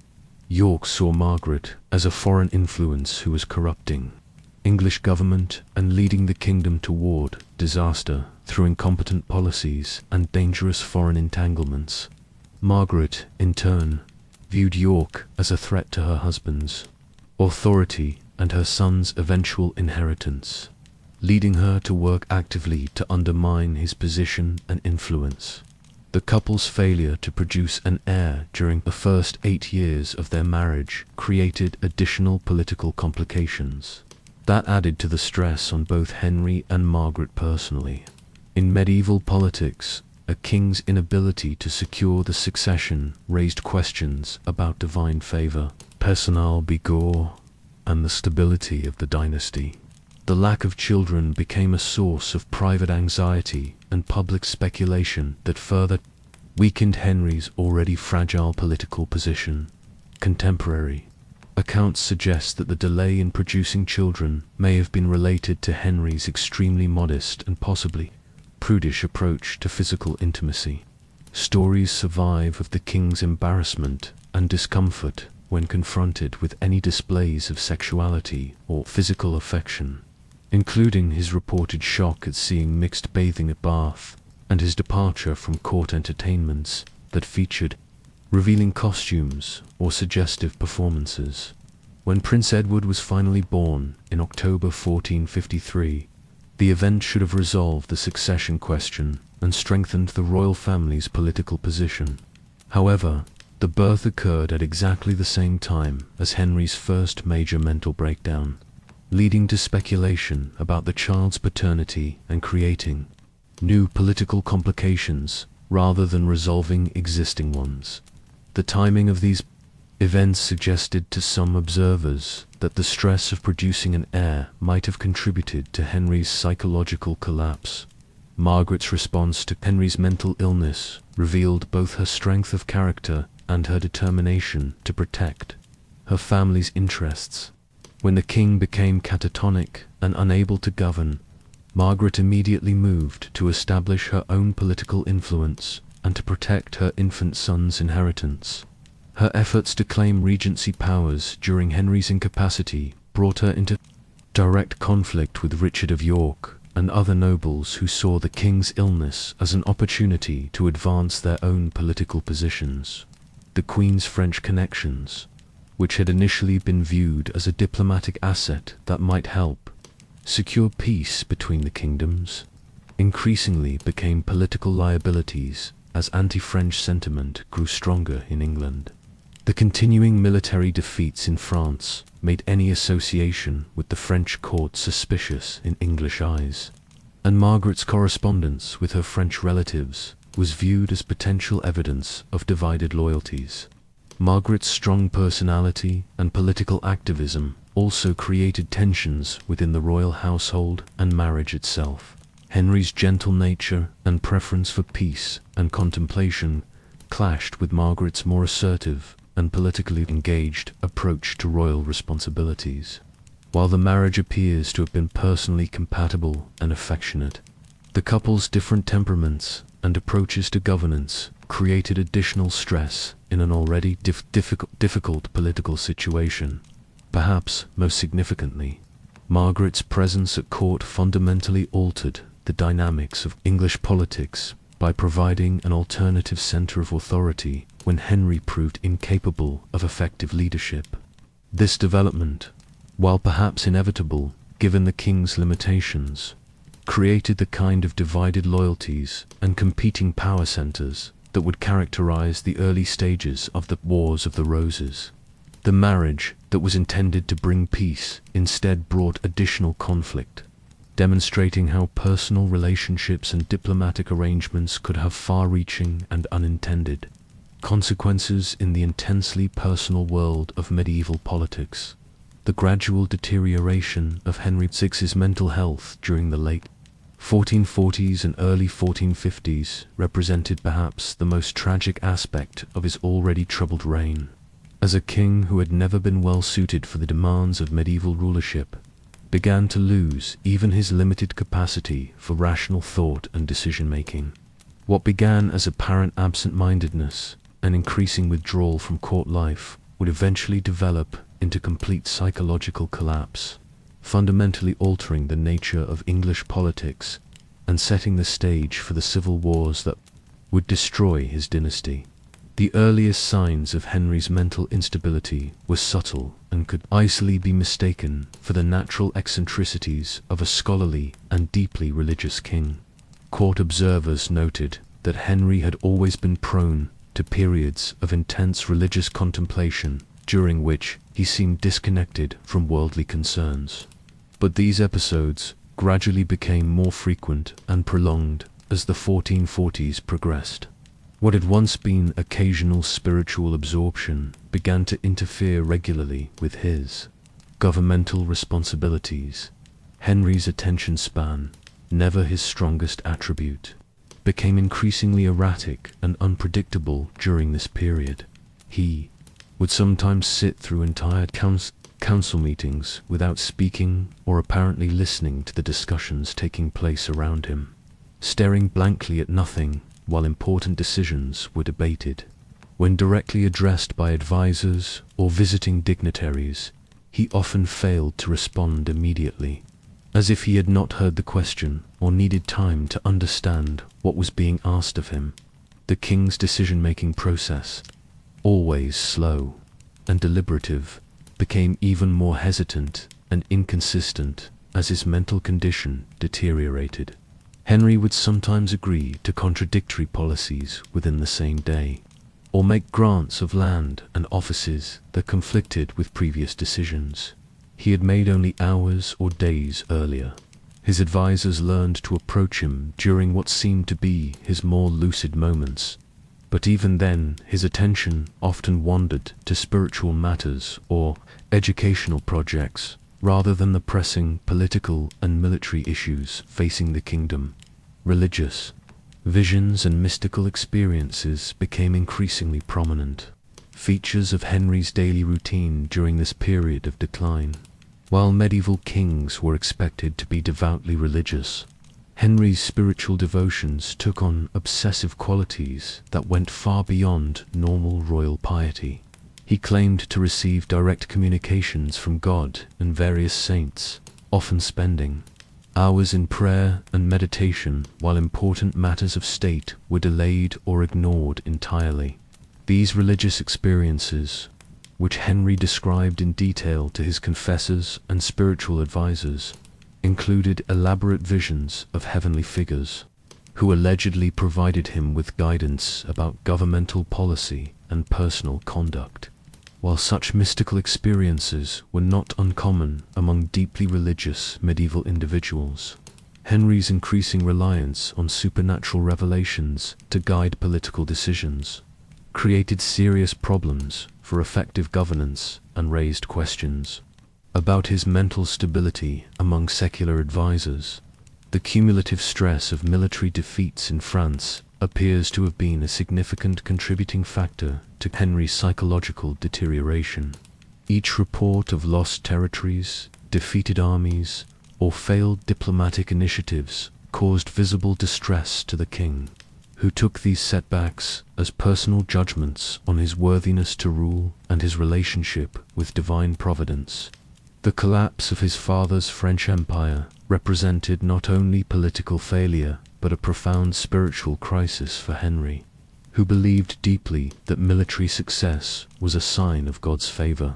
Contemporary accounts describe Henry's physical reactions to bad news from France, including episodes of trembling, weeping, and apparent difficulty breathing when presented with reports of military disasters. These stress responses became more severe and prolonged as the military situation continued to deteriorate, suggesting that the king's psychological condition was being damaged by the constant pressure of dealing with problems that were beyond his ability to solve. Financial pressures also contributed to the mounting stress that preceded Henry's complete breakdown. The enormous costs of maintaining armies in France had drained the royal treasury, while the loss of French territories reduced the crown's income from taxation and customs duties. Henry, who had always been generous with royal grants and had founded expensive educational institutions, found himself increasingly unable to reward supporters or fund necessary governmental activities, creating a constant source of anxiety and frustration. The king's physical health showed obvious signs of deterioration alongside his mental condition during this period. Court physicians reported that Henry suffered from frequent headaches, digestive problems, and periods of extreme fatigue that seemed unrelated to any physical exertion. Some modern historians have suggested that these physical symptoms may have been early manifestations of the same psychological illness that would eventually incapacitate him completely. Henry's sleep patterns became increasingly disturbed as his mental condition worsened, with reports of insomnia alternating with periods when he slept for unusually long stretches during daylight hours. His appetite became erratic, and he sometimes forgot to eat meals or refused food for religious reasons that seemed to change from day to day. These physical symptoms added to concerns about his overall health and ability to continue functioning. As king, court physicians and advisors struggled to understand and treat Henry's condition with the extremely limited medical knowledge available in the 15th century. Mental illness was often attributed to supernatural causes, moral failings, or imbalances in bodily humors, making effective treatment impossible even if competent medical care had been available. The king's religious advisors encouraged increased prayer and spiritual discipline, while his political advisors hoped that rest and reduced responsibilities might restore his capacity for governance. The political implications of Henry's declining mental state became increasingly apparent as various court factions began to position themselves for the power struggle that would inevitably follow if the king became completely incapacitated. Margaret of Anjou began to take on more responsibilities for governmental decisions, while nobles like Richard, Duke of York, saw opportunities to advance their own political positions by claiming to act in the king's best interests during his periods of confusion and withdrawal. The summer of 1453 brought a convergence of disasters that apparently triggered Henry's complete psychological collapse. The final defeat of English forces at the Battle of Castellon in July effectively ended English hopes of maintaining their French territories, bringing to a catastrophic conclusion the 100 Years' War that had defined English foreign policy for over a century. News of this devastating loss reached Henry at the same time that reports arrived of other military and political setbacks, creating a cascade of terrible news that his already fragile mental state simply could not absorb or process. The specific trigger for Henry's final breakdown may have been the birth of his son Edward in October 1453, an event that should have brought joy and relief, but instead seems to have overwhelmed the king completely. The responsibility of ensuring his son's future inheritance, combined with the knowledge that he was leaving the child a mishreed kingdom, may have been the final burden that broke his already strained psychological capacity. In August 1453, while staying at Clarendon Palace in Wiltshire for what was intended to be a restful hunting expedition, Henry VI suffered what contemporary sources describe as a complete mental and physical collapse. He became completely catatonic, unable to speak, recognize familiar faces, or respond to any external stimuli. This condition would persist for over a year, during which the king existed as essentially a living statue, requiring constant physical care but showing no awareness of his surroundings, his royal responsibilities, or even his own identity. The onset of Henry's complete madness marked the effective end of his personal rule and the beginning of a new and dangerous phase in English politics characterized by competing regencies, rival claims to authority, and ultimately the civil war that would destroy his dynasty. The gentle king who had inherited two mighty crowns would spend the remainder of his life as a helpless pawn in political conflicts he could no longer understand or influence, a tragic victim of circumstances that had been beyond his control. From the moment of his birth, when Henry VI's mind finally collapsed in the summer of 1453, leaving England with a king who could neither speak nor recognize his own courtiers, the political vacuum created by royal incapacity demanded immediate attention from the realm's most powerful nobles. Among these magnates, none possessed a stronger combination of royal blood, territorial wealth, and political experience than Richard, Duke of York, whose complex relationship with the Lancastrian monarchy would soon transform from loyal service into deadly rivalry that would plunge England into decades of civil war. Richard's claim to political prominence rested on multiple foundations that made his rise to power during Henry's incapacity both logical and seemingly inevitable. As a direct descendant of Edward III through both his paternal and maternal lineages, his royal bloodline was actually superior to Henry VI's own Lancastrian claim, which had been established through Henry IV's controversial usurpation of Richard II more than half a century earlier. This genealogical advantage had always been a source of underlying political tension, though Richard had generally been careful not to press his theoretical claim to the throne too openly during periods when Henry was capable of ruling.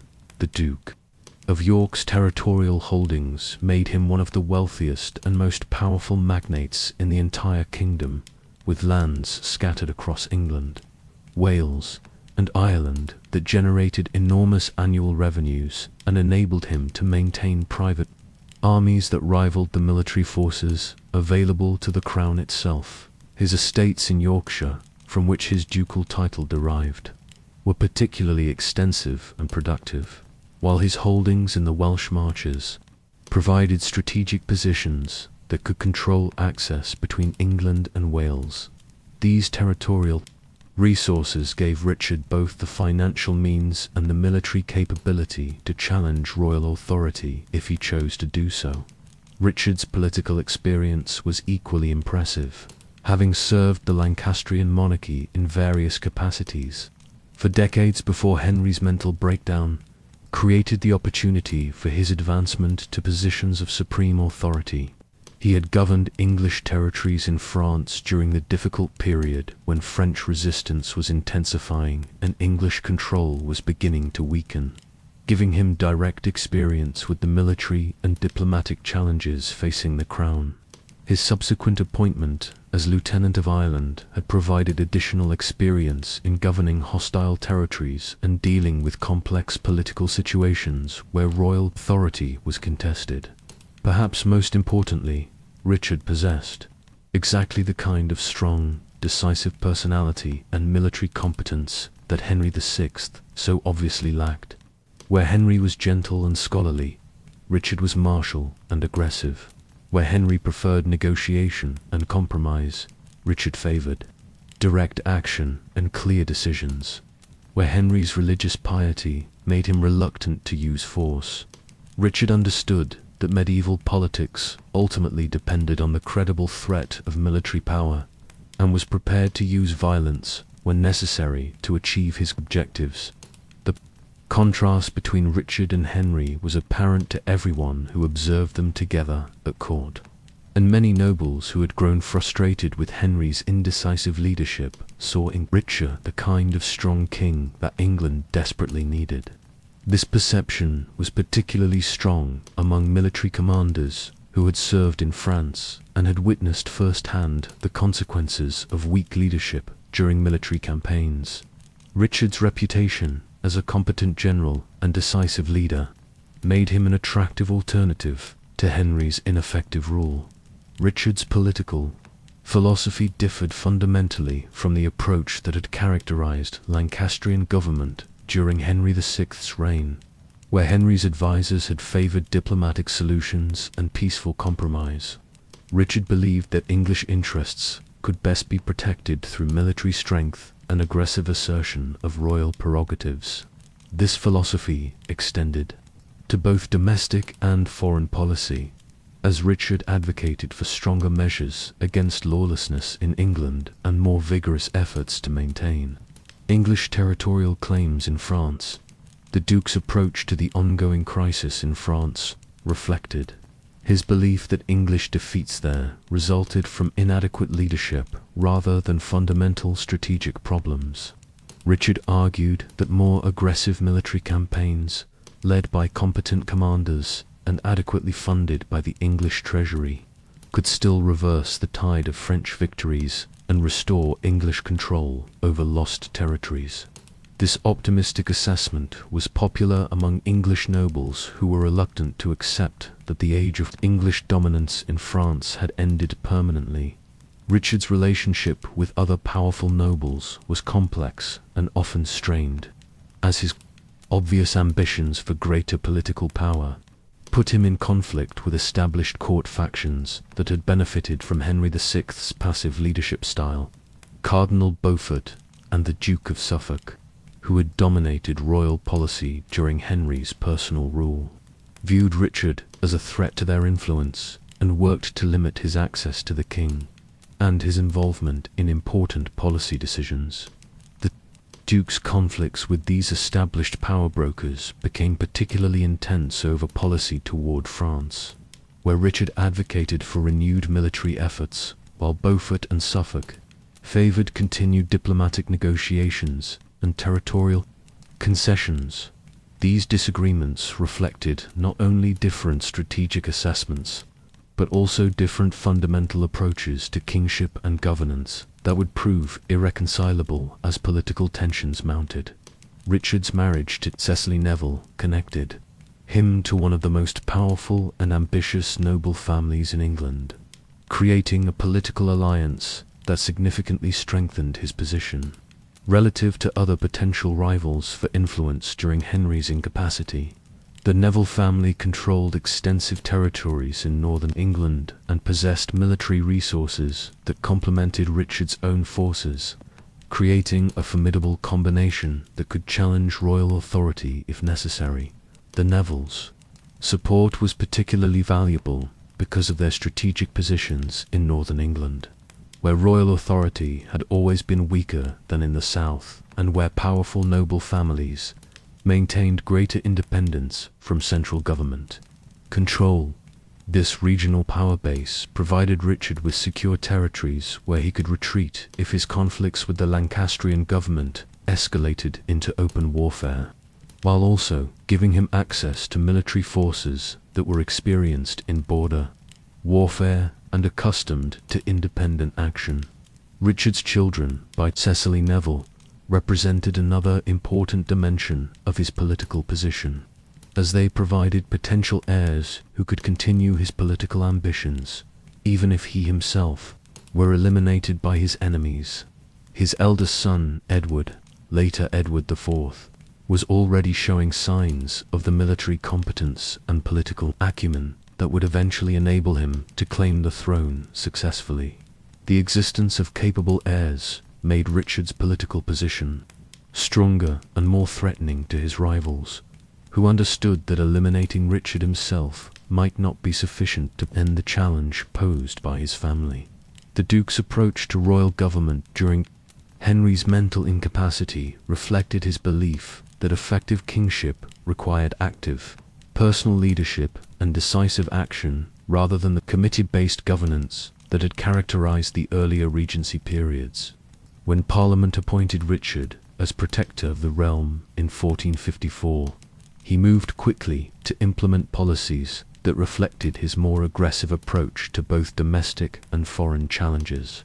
Richard's protectorate was marked by efforts to restore royal authority in areas where it had weakened during Henry's ineffective rule, including the suppression of lawlessness in various regions and attempts to improve the financial management of royal government.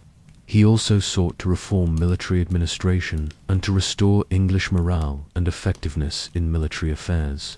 Though by this time the loss of France was already irreversible, and beyond the power of any English leader to prevent the Duke's administrative reforms during his protectorate demonstrated both his competence as a ruler and his understanding of the practical problems that had contributed to the Lancastrian government's failures.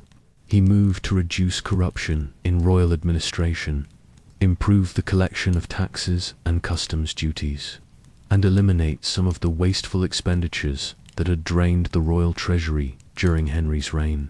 These measures were generally popular with Parliament and with nobles who had grown frustrated with the inefficiency and corruption of Lancastrian administration.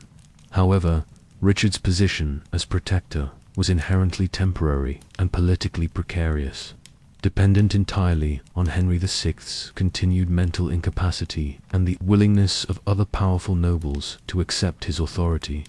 The appointment carried with it no permanent rights or powers, and Richard understood that his political survival depended on either Henry's permanent incapacity or his own ability to build sufficient support among the nobility to maintain his position, even if Henry recovered his sanity. The Duke's relationship with Queen Margaret of Anjou became increasingly antagonistic during this period, as both recognized that their political interests were fundamentally incompatible and that only one of them could ultimately control royal government.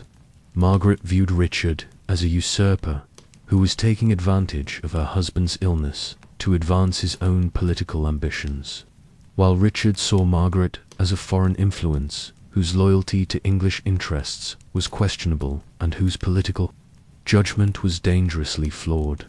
This personal antagonism between Richard and Margaret would prove to be one of the most destructive political developments of the entire period, as it created irreconcilable divisions within the nobility and made peaceful resolution of political conflicts increasingly impossible.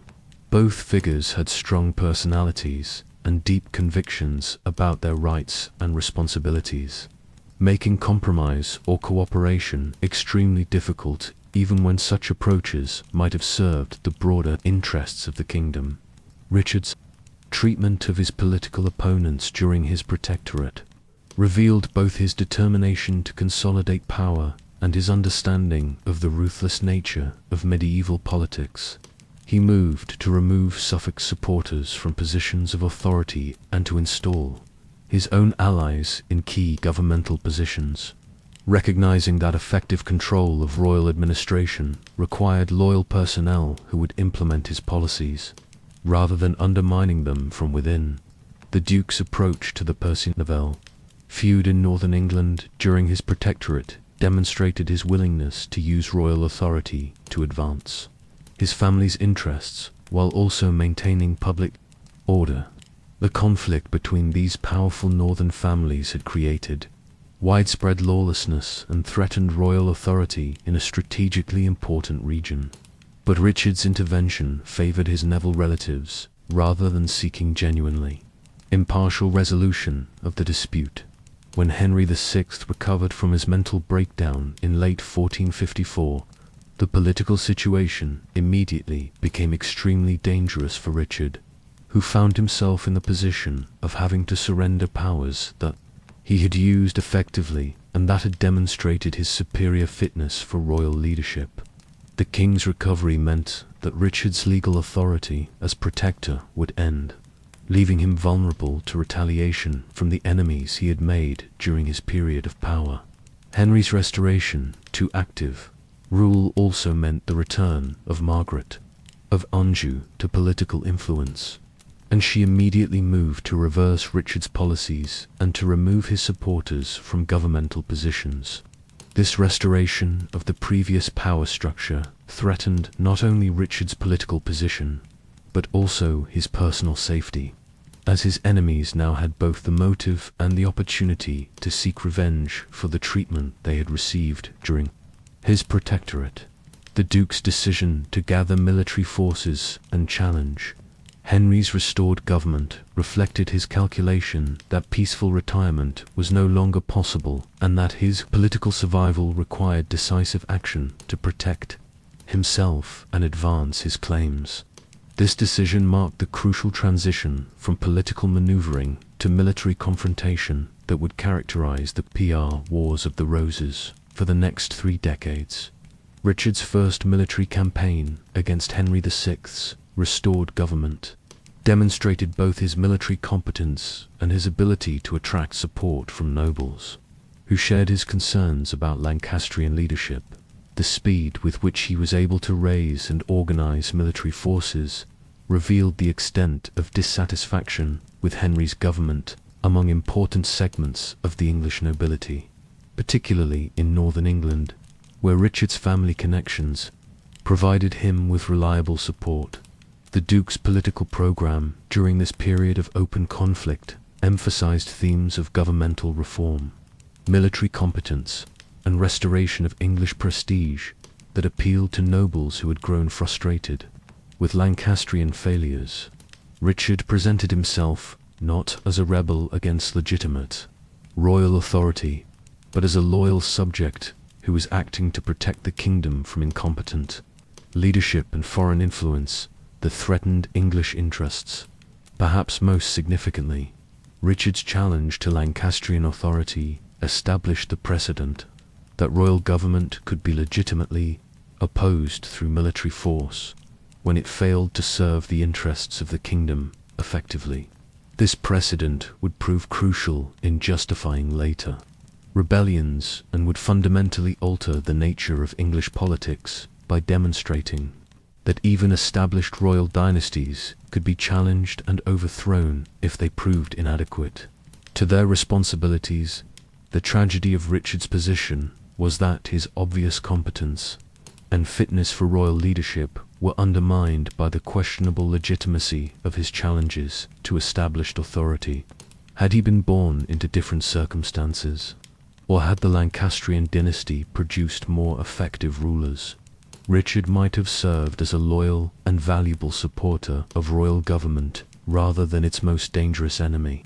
Instead, the combination of his own abilities with the failures of Lancastrian leadership created the conditions for a conflict that would devastate England for decades to come, while Henry VI retreated into madness and ineffectuality. His queen Margaret of Anjou emerged as perhaps the most formidable and determined political figure of her generation, transforming herself from a teenage French princess into a warrior queen who would fight with desperate courage to preserve her husband's throne and her son's inheritance. Margaret's evolution from foreign bride to military commander represents one of the most remarkable personal transformations in medieval English history, though her very strength and determination would ultimately contribute to the conflicts that destroyed the dynasty she fought so hard to protect.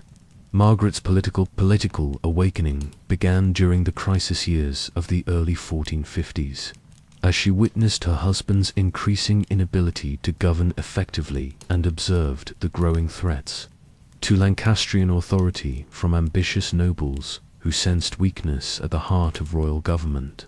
Unlike Henry, who responded to political pressure by withdrawing into religious contemplation and scholarly pursuits, Margaret chose to engage directly with the challenges facing the monarchy, gradually assuming responsibilities that traditionally belonged to the king himself.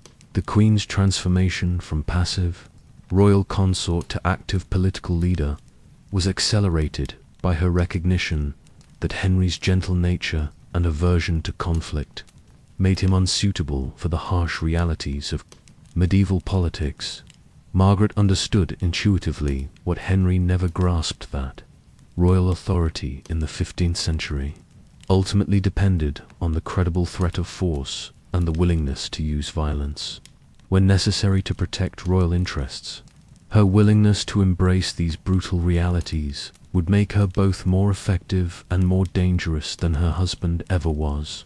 Margaret's political philosophy was shaped by her determination to preserve intact the inheritance that would eventually pass to her son Edward, Prince of Wales, whose birth in 1453 had given her a personal stake in the survival of the Lancastrian dynasty that transcended her role as Henry's queen.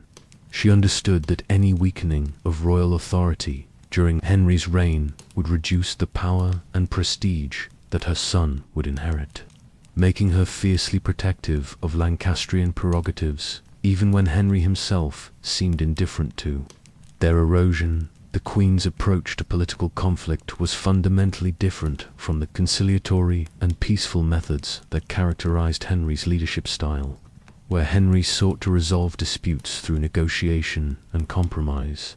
Margaret believed that showing weakness would only encourage further challenges to royal authority. Her willingness to use force and her refusal to make significant concessions to opponents would make her a formidable adversary, but would also escalate political tensions to levels that made peaceful resolution increasingly impossible. Margaret's relationship with Richard, Duke of York, became the central political conflict of the 1450s, as both recognized that their ambitions were mutually exclusive, and that only one of them could ultimately control royal government. The Queen viewed Richard as a usurper who was exploiting her husband's illness to advance his own claims to power, while Richard saw Margaret as a foreign influence whose loyalty to English interests was questionable and whose political methods were dangerous to the stability of the kingdom.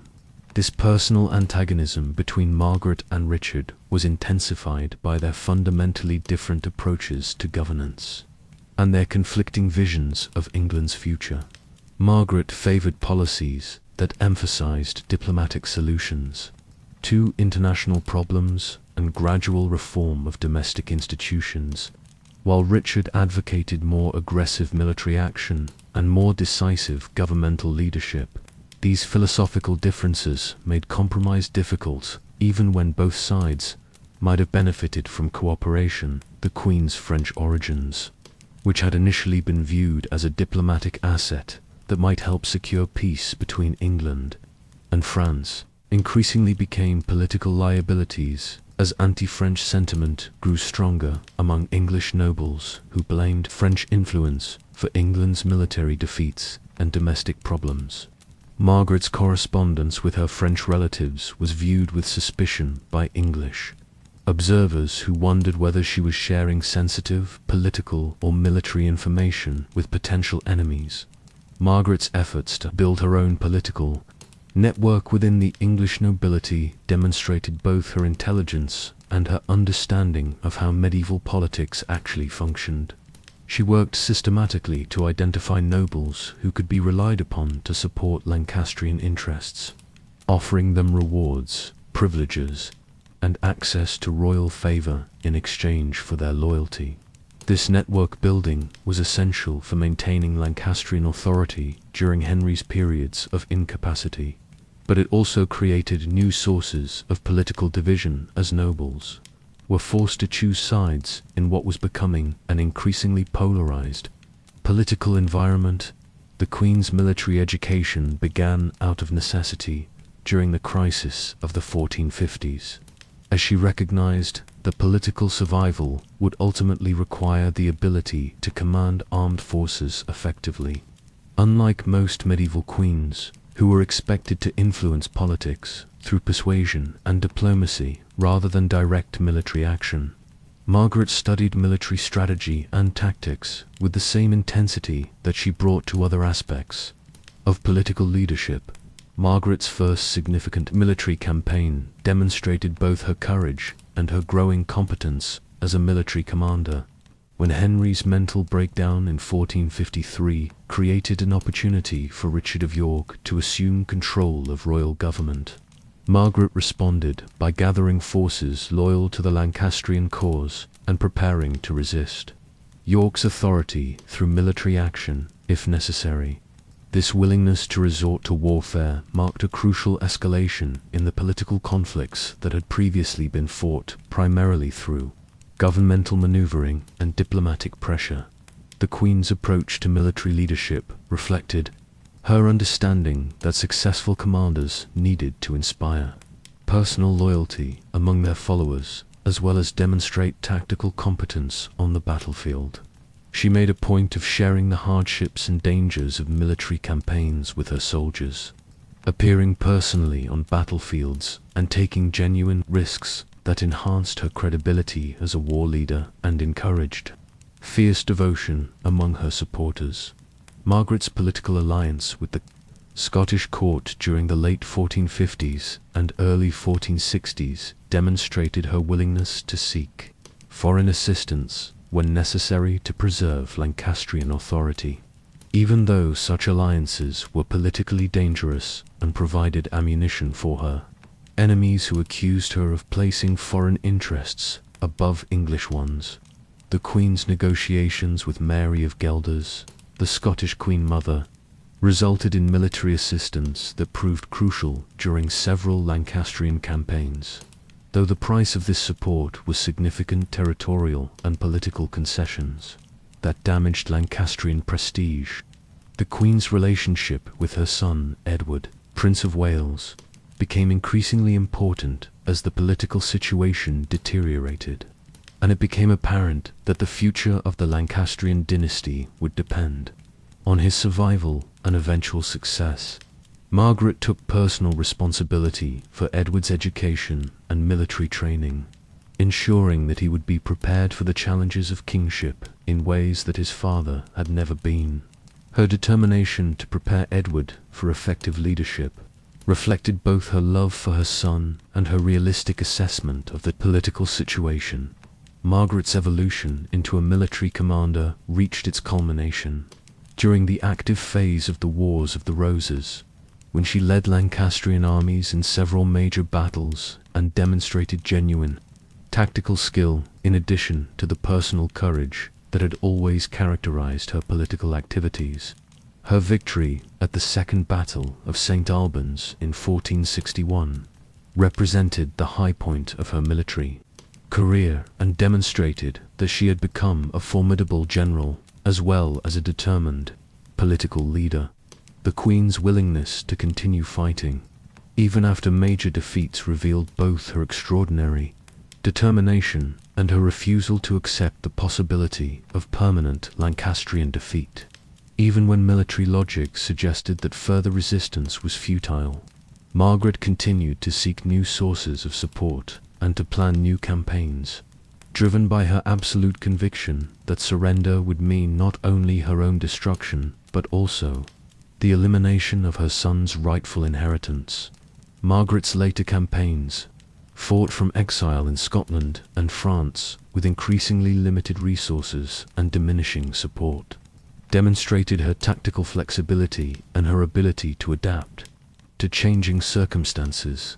She learned to fight guerrilla-style campaigns with small forces, to exploit political divisions among her enemies, and to time her interventions to take maximum advantage of opportunities created by Yorkist mistakes and conflicts. The tragedy of Margaret's career was that her very strength and determination, which were essential for maintaining Lancastrian resistance during the most difficult periods, also contributed to the escalation of conflicts that might otherwise have been resolved through negotiation and compromise.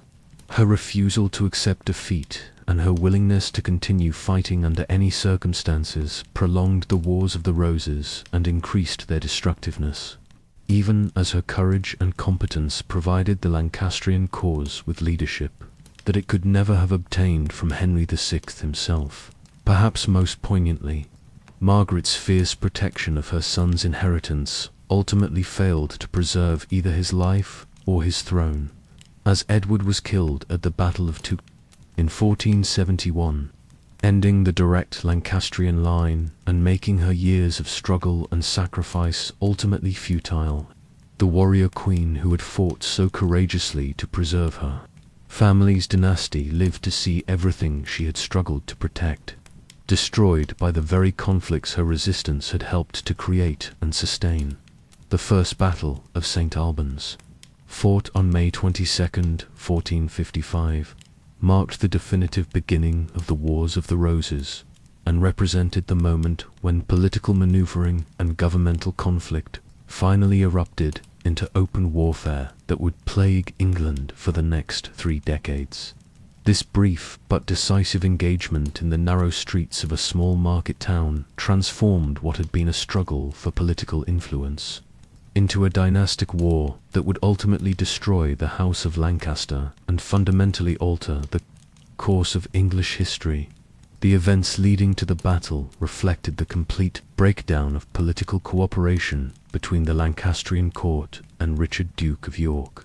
Following Henry VI's recovery from his mental breakdown in late 1454, Henry's restoration to active rule had meant the immediate termination of Richard's protectorate and the return of Margaret of Anjou and her supporters to positions of influence within royal government.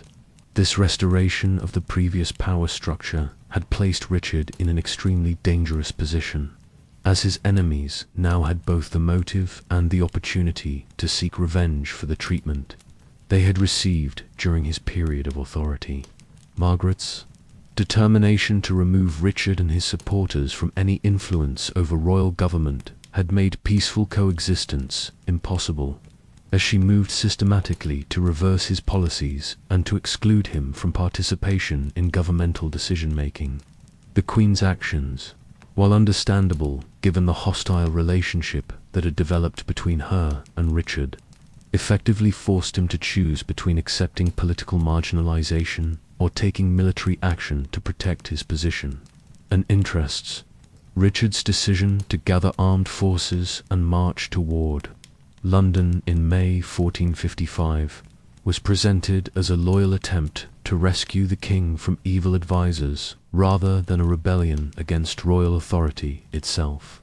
This careful framing of his actions was politically essential, as it allowed nobles who were sympathetic to Richard's concerns about Lancastrian leadership to support him without technically committing treason against their anointed king.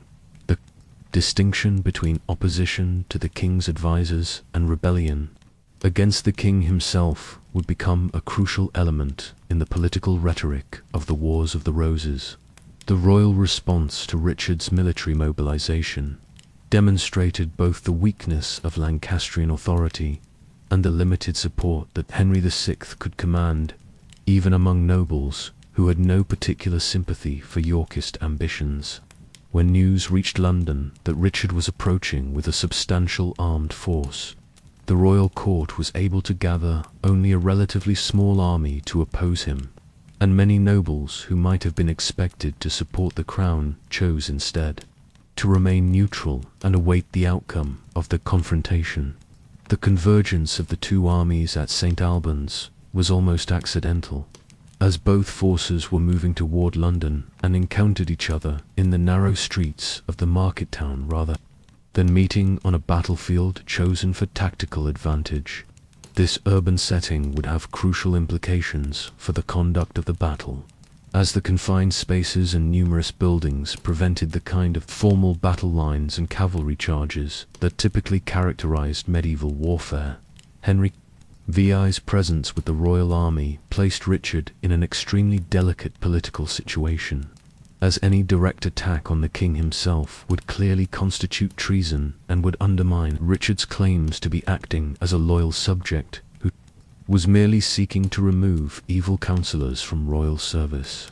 The king's physical presence meant that Richard had to find ways to achieve his political objectives without actually harming Henry, a constraint that significantly complicated his tactical options during the battle.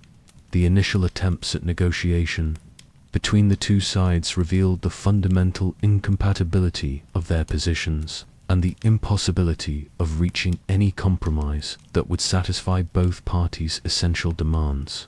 Richard insisted on the removal and punishment of his political enemies, particularly Edmund Beaufort, Duke of Somerset, whom he blamed for England's military failures in France and for the corruption that had weakened royal government. The royal representatives, however, refused to abandon their supporters and demanded that Richard dismiss his forces and submit to royal authority. These negotiations, conducted while both armies remained in battle formation, demonstrated the personal nature of medieval political conflicts and the extent to which broader questions of governmental policy were intertwined with individual ambitions and grievances. The failure to reach a negotiated settlement reflected not only disagreements about specific policies, but also fundamental questions about the nature of royal authority and the rights of subjects to resist what they viewed as tyrannical or incompetent government. The battle itself began when negotiations broke down and Richard's forces launched a coordinated attack on the royal positions in the town centre. The confined urban environment favoured the attackers, who were able to use their superior numbers and organisation to overwhelm defensive positions that might have been impregnable in open country.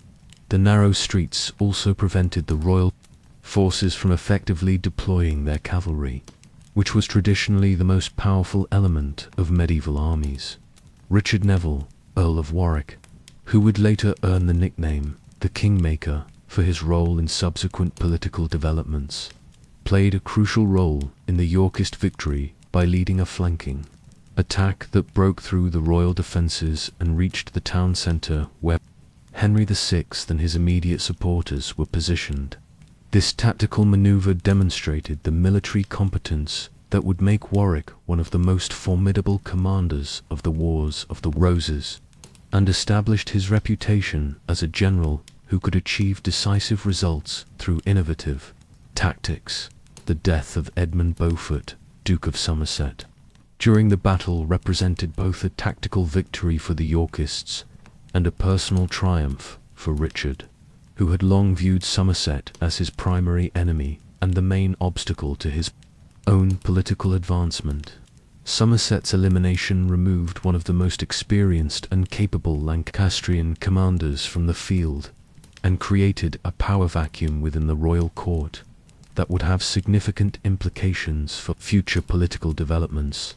The capture of Henry VI during the battle placed Richard in a position of enormous political advantage, but also created new complications and responsibilities that would shape the subsequent development of the conflict. Physical control of the king's person gave Richard the ability to claim that he was acting with royal authority, but it also made him responsible for Henry's welfare and forced him to develop new governmental arrangements that could accommodate the king's continued presence while ensuring Yorkist control over policy decisions. The immediate aftermath of the battle saw Richard's attempts to restore normal governmental functions while maintaining his political dominance through control of the king and key royal institutions. This effort to govern through a captive monarch was inherently unstable and could only succeed as long as Richard could maintain military superiority and prevent Margaret of Anjou from organizing effective resistance to his authority. The political consequences of the First Battle of St. Albans extended far beyond the immediate military results, as the battle established precedents and created feuds that would drive the Wars of the Roses for decades to come. The death of Somerset and other Lancastrian nobles created blood feuds that demanded vengeance from their families and supporters, ensuring that the conflict would continue even if temporary political settlements could be negotiated between the primary antagonists. Perhaps most significantly, the battle demonstrated that royal authority in England could be successfully challenged through military force, and that even established dynasties could be overcome by determined opponents who possessed adequate resources and military competence.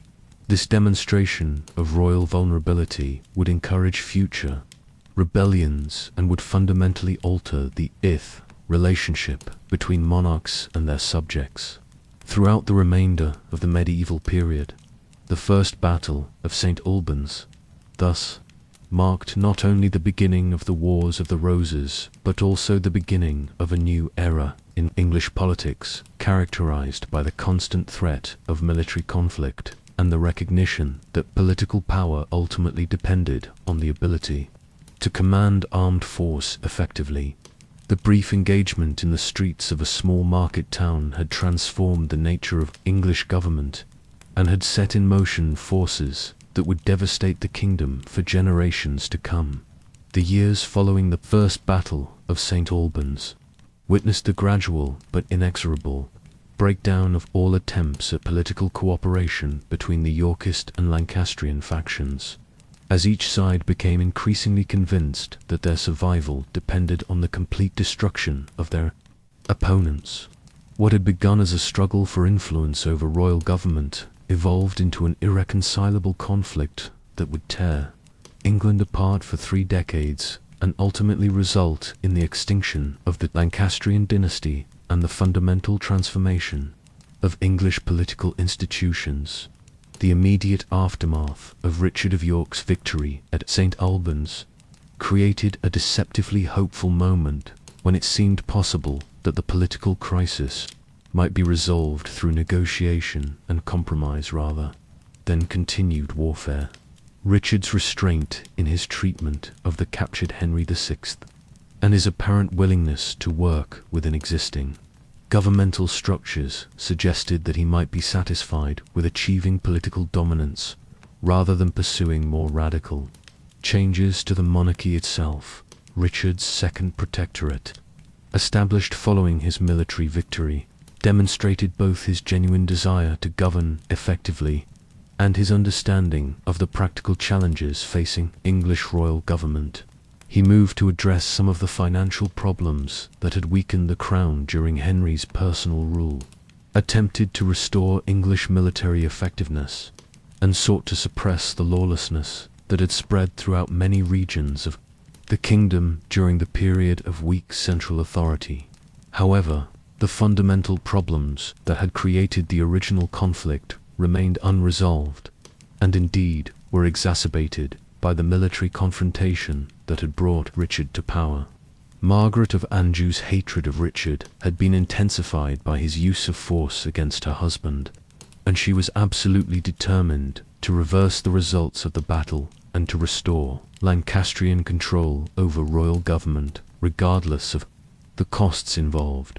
The Queen's efforts to build a coalition capable of challenging Yorkist authority demonstrated both her political skill and her understanding of the personal nature of medieval political loyalties. She worked systematically to identify nobles who had grievances against Richard or his supporters, offering them rewards and privileges in exchange for their military support when the opportunity arose to renew the conflict. Margaret's propaganda campaign against Yorkist rule was particularly effective in portraying Richard as a usurper who was exploiting the king's illness and captivity to advance his own ambitions at the expense of legitimate royal authority. This narrative appealed to nobles who were uncomfortable with the precedent of successful rebellion against established royal government, even when they had serious concerns about the competence of Lancastrian leadership. The birth of Prince Edward in 1453 had fundamentally altered the political dynamics of the conflict by providing the Lancastrian cause with a potential future king who was untainted by Henry's failures and who represented the possibility of renewed dynastic vigor. Margaret's fierce protectiveness toward her son gave her additional motivation to resist Yorkist encroachments, while also providing her with a powerful symbol around which to rally Lancastrian supporters. Richard's position during his second protectorate was inherently precarious because it depended entirely on Henry VI's continued incapacity and the willingness of other nobles to accept his authority in the king's name. When Henry showed signs of recovery in early 1456, Richard found himself facing the same dilemma that had precipitated the original crisis: the choice between surrendering power voluntarily or attempting to maintain his position through continued use of force. The king's recovery and the restoration of Margaret's influence over royal government immediately renewed the political tensions that had led to the Battle of St. Albans, as both sides prepared for what seemed to be an inevitable renewal of the conflict. The brief period of Yorkist dominance had not resolved any of the underlying problems, but had instead created new grievances and new opportunities for political manipulation. The Love Day ceremony of March 1458 represented perhaps the most serious attempt to achieve a lasting reconciliation between the warring factions through public demonstration of renewed harmony and cooperation. The elaborate procession through London, with former enemies walking hand in hand and swearing oaths of friendship, was designed to convince both nobles and common people that the political crisis had been resolved and that normal governmental functions could resume. However, the Love Day was essentially a public relations exercise that failed to address any of the substantive issues that had created the original conflict. The fundamental disagreements about governmental policy, the personal hatreds that had developed between key figures, and the competing claims to authority that had driven the conflict all remained unchanged beneath the surface of ceremonial reconciliation. The failure of the Love Day to create lasting peace became apparent within months, as incidents of violence between supporters of the rival factions demonstrated that the underlying tensions had not been eliminated. The attempt to resolve political conflicts through public ceremony rather than substantive negotiation proved to be futile, and both sides began preparing for the renewal of military confrontation that now seemed inevitable. Margaret of Anjou, establishment of a court at Coventry in 1456, represented a crucial step in the development of the conflict, as it created an alternative centre of royal authority that could compete with Richard's control over the king in London. This division of royal government between competing courts made unified policy-making impossible and forced nobles throughout England to choose which authority they would recognise and support. The Queen's Court at Coventry became the focal point for Lancastrian resistance to Yorkist authority, and the base from which she organised the military campaigns that would eventually restore her husband to effective control of royal government. The establishment of this alternative court also demonstrated Margaret's evolution from a foreign princess to a fully independent political leader who was capable of governing in her own right when necessary. The Percival feud in northern England provided a regional dimension to the broader political conflict, as these powerful families used their local disputes to advance the causes of the rival dynasties with which they had allied themselves.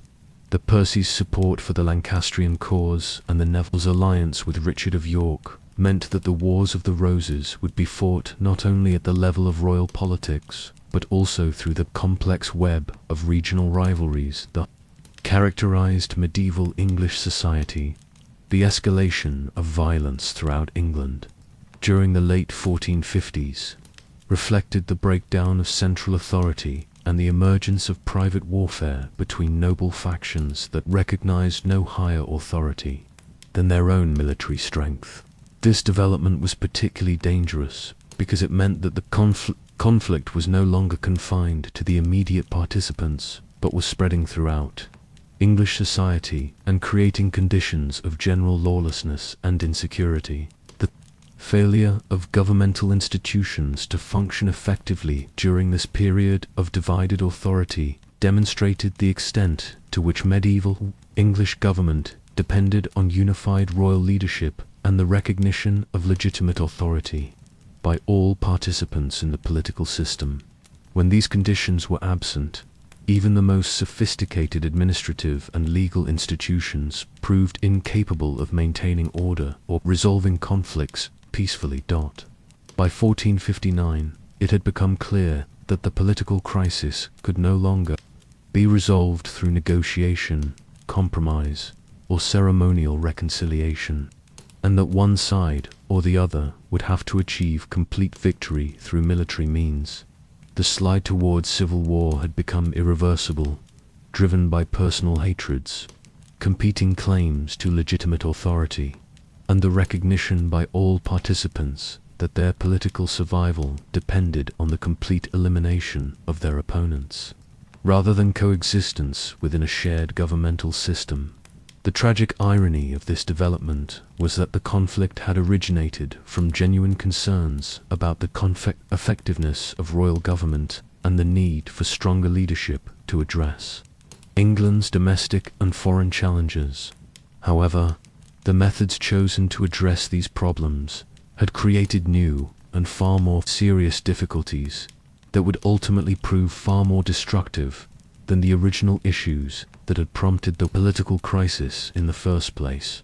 The complete mental collapse of Henry VI in August 1453 represented, perhaps, the most extraordinary and tragic transformation in the annals of English kingship. As a monarch who had never been well suited for the demands of medieval rule descended into a catatonic state so profound that he ceased to recognize his own identity, his royal responsibilities, or even the most basic facts of his existence. For over a year, England found itself ruled by a king who had forgotten not only that he was king, but seemingly everything else about the world around him. The onset of Henry's final breakdown occurred with shocking suddenness during what was intended to be a peaceful hunting expedition at Clarendon Palace in Wiltshire. Contemporary accounts describe how the king, who had seemed relatively normal earlier in the day, suddenly stopped speaking in the middle of a conversation and began staring fixedly at nothing, as if he could see something invisible to everyone else around him. When courtiers attempted to engage him in conversation or draw his attention to immediate concerns, Henry showed no recognition that anyone was speaking to him, or even that other people were present. The initial response of Henry's household was to treat this episode as a temporary illness that would resolve itself with rest and appropriate medical care. Court physicians were summoned to examine the king, but they found no physical ailments that could explain his condition. Henry's body appeared healthy, his vital signs were normal, and there were no obvious injuries or symptoms of disease. Yet, mentally, the king had simply disappeared, leaving behind only a silent, unresponsive shell that required constant care and supervision. As days turned into weeks and Henry showed no signs of improvement, the full magnitude of the crisis began to dawn on those responsible for governing the kingdom.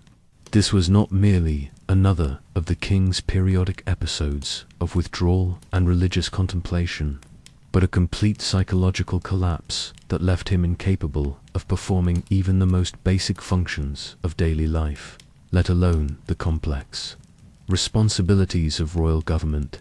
The king's condition was far more severe than anything previously recorded in the annals of English royal history. Henry could not feed himself, could not control his bodily functions, and showed no recognition of even his closest family members and advisors.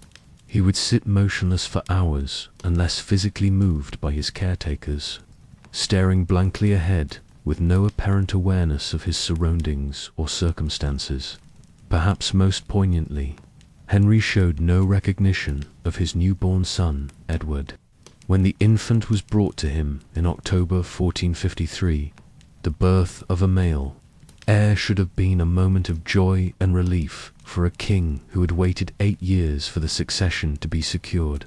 But Henry displayed no emotional response to the child's presence and seemed unaware that anything significant had occurred. The royal physicians' attempts to treat Henry's condition reflected the limited medical understanding of mental illness available in the 15th century. They prescribed various remedies based on the theory of bodily humors, including bloodletting, purges, and special diets designed to restore the supposed chemical balance that governed mental function. When these treatments proved ineffective, they turned to spiritual remedies, organizing elaborate religious ceremonies and bringing holy relics to the king's presence in hopes that divine intervention might restore his sanity. The most tragic aspect of Henry's condition was the complete absence of the personality that had defined him throughout his life. The gentle, scholarly king who had loved learning and devotional literature, who had shown kindness to his subjects and mercy to his enemies, had simply vanished, leaving behind only a physical presence that bore no resemblance to the person who had once inhabited that body. Court observers who had known Henry throughout his reign were particularly struck by the transformation of his physical appearance. During this period, The king, who had always carried himself with dignity and had shown at least the outward characteristics of royal bearing, now appeared to have no awareness of his own body or position. He would remain in whatever posture his caretakers placed him, showing no discomfort even in positions that would be painful for a normal person to maintain for extended periods.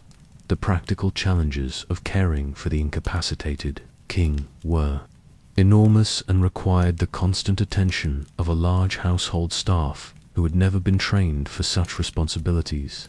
Henry required assistance with every aspect of daily life, from eating and drinking to basic hygiene and movement from place to place. The royal household was forced to develop new routines and procedures to maintain the king's physical health, while protecting his dignity and preserving the illusion of royal authority. The political implications of Henry's condition created immediate and serious problems for the governance of the kingdom. Medieval English government was intensely personal, depending on the monarch's ability to make decisions, issue commands, and provide visible leadership to both nobles and common subjects. When the king became incapable of performing these functions, the entire system of royal government faced potential collapse. The question of how to maintain governmental continuity while Henry remained incapacitated dominated political discussions. Throughout the autumn of 1453, previous royal minorities had been managed through regency councils that governed in the king's name until he reached maturity.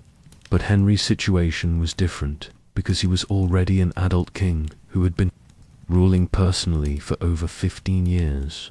The precedents for dealing with an incapacitated adult monarch were few and contradictory. Margaret of Anjou's response to her husband's condition demonstrated both her political acumen and her determination to protect her family's interests during this crisis. She immediately moved to assert her own authority over royal government and to prevent Richard of York or other potential rivals from exploiting Henry's incapacity to advance their own political ambitions. The Queen's efforts to claim regency powers in her own right were unprecedented in English history and challenged traditional assumptions about the proper role of women in royal government. However, Margaret's claims to regency authority were complicated by the fact that she was foreign-born and therefore viewed with suspicion by many English nobles, who questioned whether she could be trusted to govern in England's best interests. Her French origins, which had initially been seen as diplomatic advantages, now became political liabilities as opponents argued that allowing foreign influence over royal government would be dangerous during a period of national vulnerability. The birth of Prince Edward in October 1453, just 2 months after Henry's breakdown, should have provided some stability to the political situation by securing the concession and giving the kingdom a clear heir to the throne. However, the timing of the birth created additional complications and controversies that further destabilized an already precarious situation. The fact that Henry showed no recognition of his newborn son raised disturbing questions about the king's paternity and the legitimacy of the heir.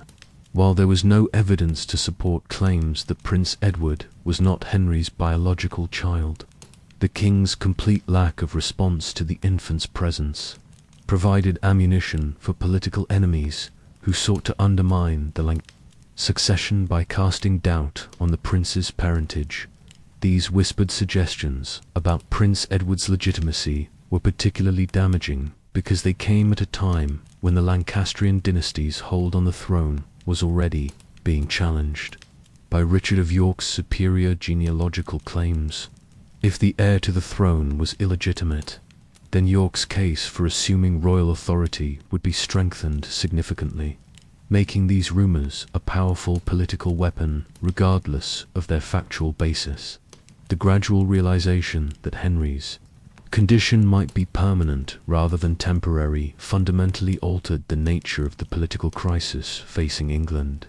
What had initially been viewed as a temporary medical emergency that would resolve itself with proper care and treatment began to appear as a catastrophic transformation that might permanently deprive the kingdom of effective royal leadership.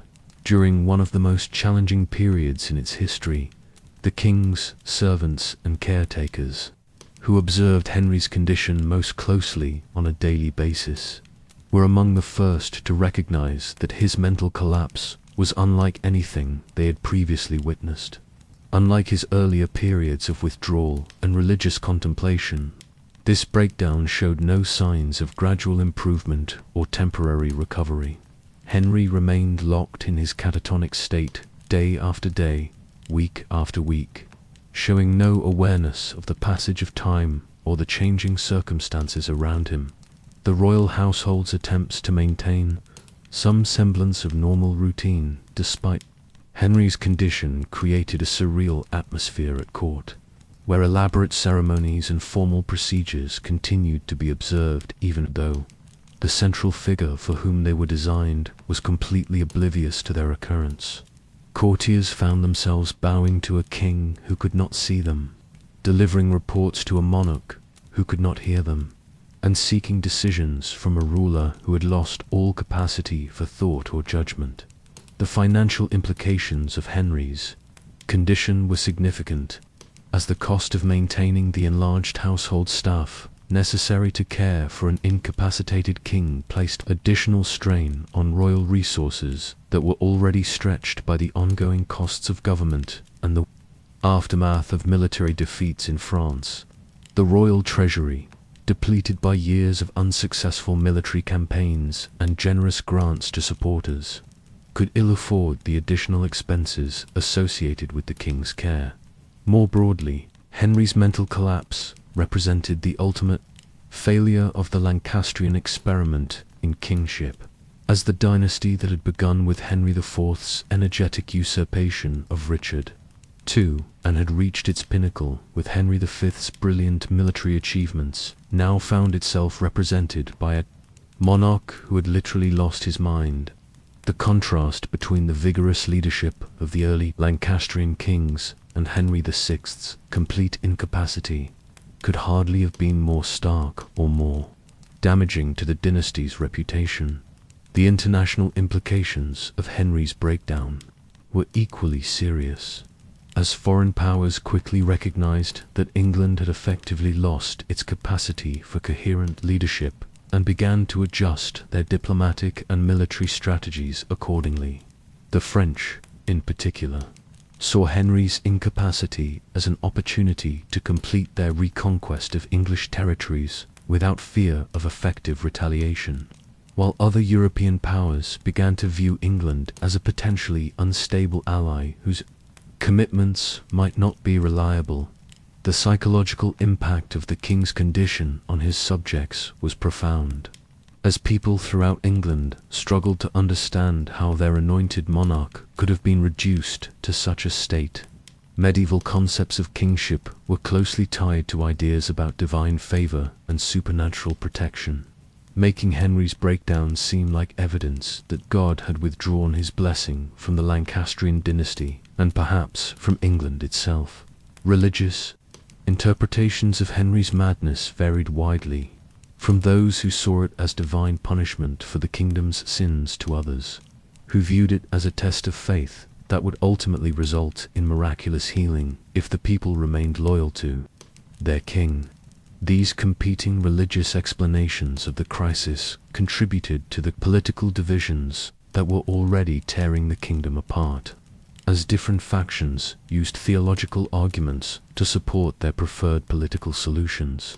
The comparison between Henry VI's mental illness and that of his maternal grandfather, Charles VI of France, was obvious to contemporary observers and added another layer of concern about the hereditary nature of the condition.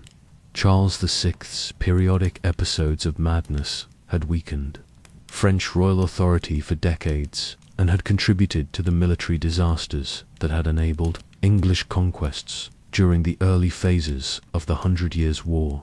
The possibility that Henry had inherited similar mental instability suggested that the Lancastrian dynasty might be fundamentally unsuited for royal responsibilities. The king's condition during this period was so complete, and so obviously permanent, that some observers began to suggest that he had effectively died as a person, even though his body remained alive. This philosophical question about the nature of identity and consciousness had practical political implications, as it raised questions about whether someone who had lost all mental faculties could continue to be considered a legitimate king in any meaningful sense.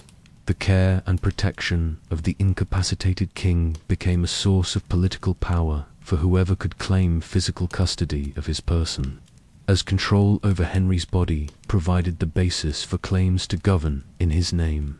This situation created additional incentives for political conflict, as competing factions recognized that capturing and holding the king would give them significant advantages in their struggles for authority over royal government. The profound sadness of Henry's condition was perhaps most apparent to those who had known him during his earlier years, when his gentle personality and genuine piety had made him personally likable, even when his political limitations were obvious. The complete disappearance of that personality, leaving behind only an empty shell that bore no resemblance to the person who had once inhabited it, represented a human tragedy that transcended the political consequences of his incapacity. As the months of Henry's breakdown stretched into more than a year, it became increasingly clear that England would need to develop new governmental arrangements that could function without effective royal leadership.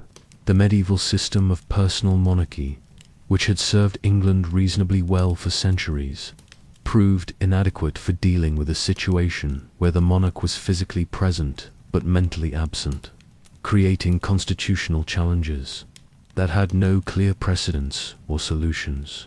The unprecedented nature of Henry VI's mental collapse created a constitutional crisis unlike any that England had previously faced, as the kingdom's governmental institutions struggled to adapt to a situation for which there were no clear precedents or established procedures. The question of how to govern a realm whose king was physically present but mentally absent challenged fundamental assumptions about the nature of royal authority and exposed dangerous weaknesses in the medieval system of personal monarchy. The immediate practical problem facing England's political leaders was the need to make urgent decisions about military, diplomatic, and domestic issues, while the person who was legally responsible for all governmental authority was completely incapable of understanding or responding to even the simplest questions. The Royal Council, which had traditionally advised the king and implemented his decisions, found itself paralyzed by the absence of the royal will that was supposed to guide and legitimize their actions. Margaret of Anjou's attempt to claim regency powers in her own right represented a bold but controversial solution to the governmental crisis that challenged traditional English constitutional principles. No queen consort had ever governed England in her own name, and Margaret's foreign birth made her claim to regency authority even more problematic for nobles, who were already suspicious of French influence over English politics. The Queen's arguments for her regency claim were based on both precedent and practical necessity, as she pointed to examples of queen mothers who had governed during the minorities of their children, and argued that the birth of Prince Edward gave her the same rights and responsibilities as other royal mothers. She also emphasized that her intimate knowledge of Henry's wishes and policies made her the most appropriate person to govern in his name during his incapacity. However, Margaret's regency claim faced strong opposition from nobles who viewed it as an unprecedented expansion of female authority that would violate traditional principles of English governance. Richard of York and his supporters argued that regency powers should go to the senior male member of the royal family, which meant York himself as Henry's closest adult male relative, rather than to a foreign-born queen whose loyalty to English interests was questionable. The parliamentary debates over the regency question revealed deep divisions within England's political elite about fundamental questions of governmental authority and the proper role of women in royal administration. These debates were complicated by the fact that there were no clear legal precedents for the situation facing the kingdom, forcing Parliament to develop new constitutional principles while dealing with urgent practical problems that required immediate attention. The eventual appointment of Richard of York as Protector of the realm in March 1454 represented a compromise that satisfied neither Margaret's supporters nor York's most ambitious goals, but which provided a temporary solution to the immediate crisis of governmental paralysis. York's appointment was carefully limited in scope and duration, with explicit provisions that his authority would terminate immediately upon Henry's recovery or upon the young Prince Edward's coming of age. York's protectorate was marked by serious efforts to address some of the practical problems that had contributed to the breakdown of royal authority during Henry's personal rule. He moved to suppress lawlessness in various regions, attempted to improve the collection of royal revenues, and sought to restore some degree of order to the chaotic financial situation that had developed during the later years of Henry's active reign. The Duke's approach to military affairs during his protectorate reflected his belief that England's problems required decisive leadership and aggressive action rather than the passive and conciliatory policies that had characterized Henry's government. He moved to strengthen English defenses, attempted to improve military organization and training, and sought to restore the morale and effectiveness of English forces that had been demoralized by repeated defeats in France. However, York's position as protector was inherently unstable because it depended entirely on Henry's continued incapacity and the willingness of other powerful nobles to accept his authority.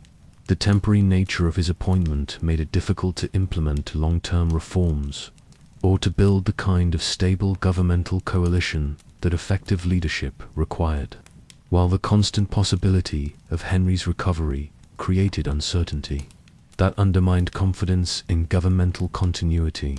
The financial challenges facing York's protectorate were enormous, as years of military failure and generous royal grants had left the crown deeply in debt with inadequate revenues to meet its basic obligations.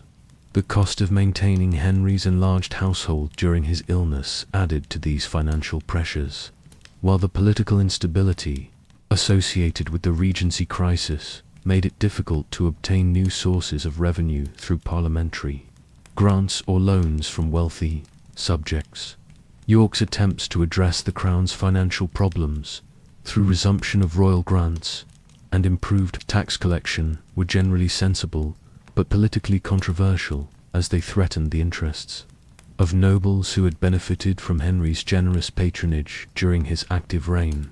These financial reforms created new political enemies for York, while failing to generate enough additional revenue to solve the underlying fiscal crisis facing royal government.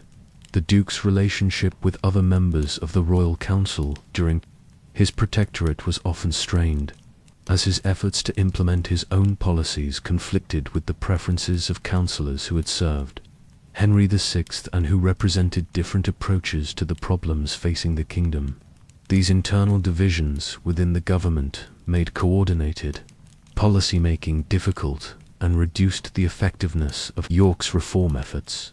The international implications of England's governmental crisis were serious, as foreign powers recognized that the kingdom's capacity for coherent diplomatic and military action had been severely compromised by the uncertainty surrounding royal authority. France, in particular, took advantage of English weakness to complete its reconquest of remaining English territories, while other European powers began to view England as an unreliable ally whose commitments might not be honored by future governments. The question of Prince Edward's role in the governmental arrangements during his father's incapacity created additional complications for the Regency.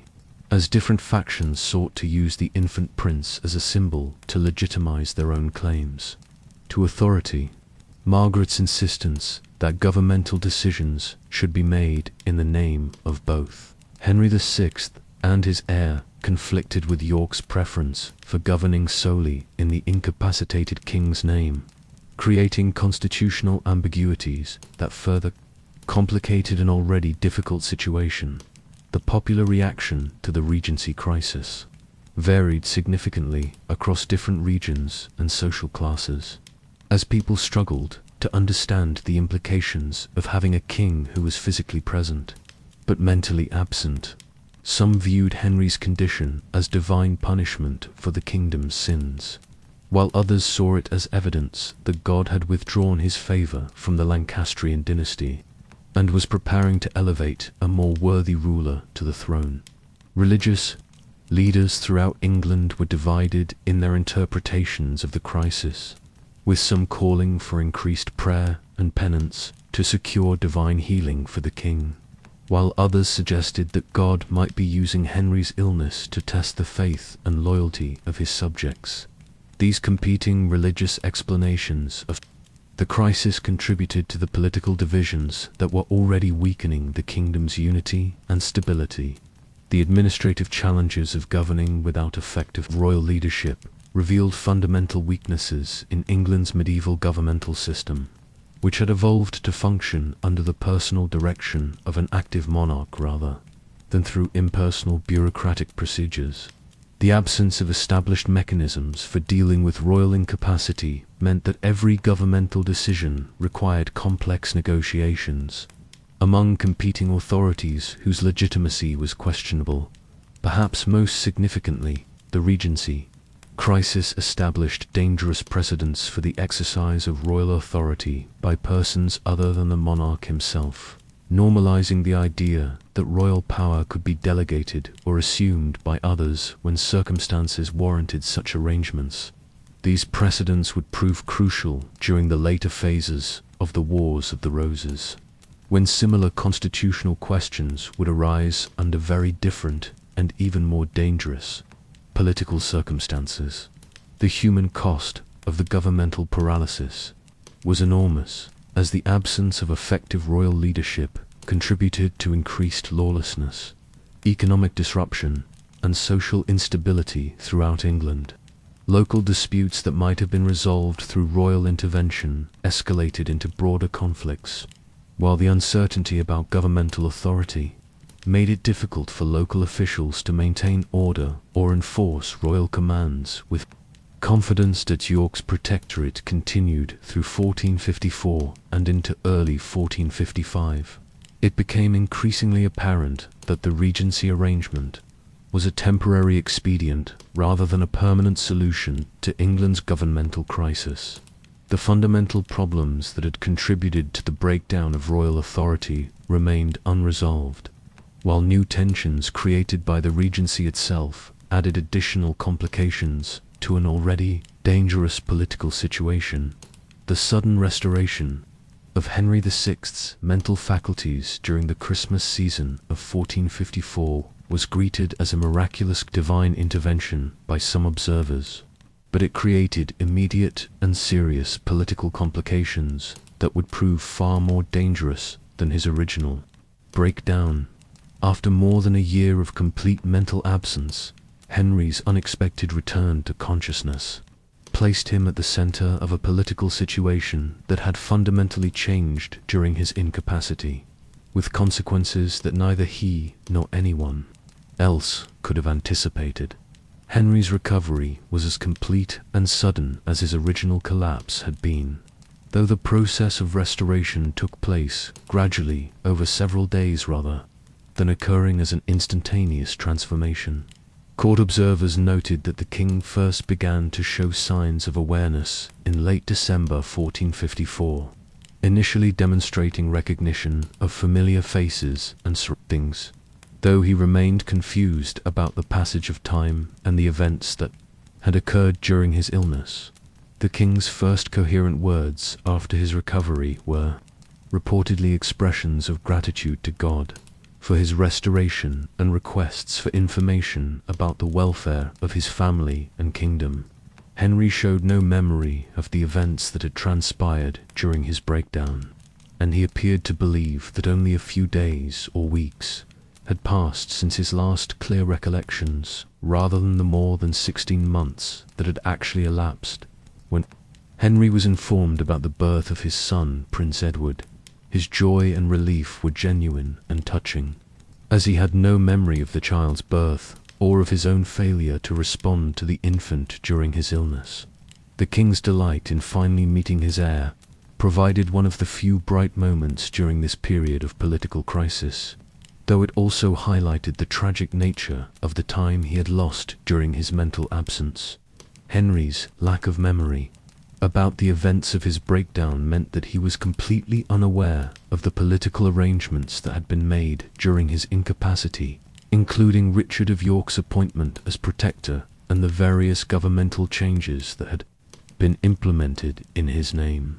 This ignorance of recent developments placed him in an extremely difficult position when he attempted to resume his royal duties, as he had to learn about complex political situations without understanding how they had developed.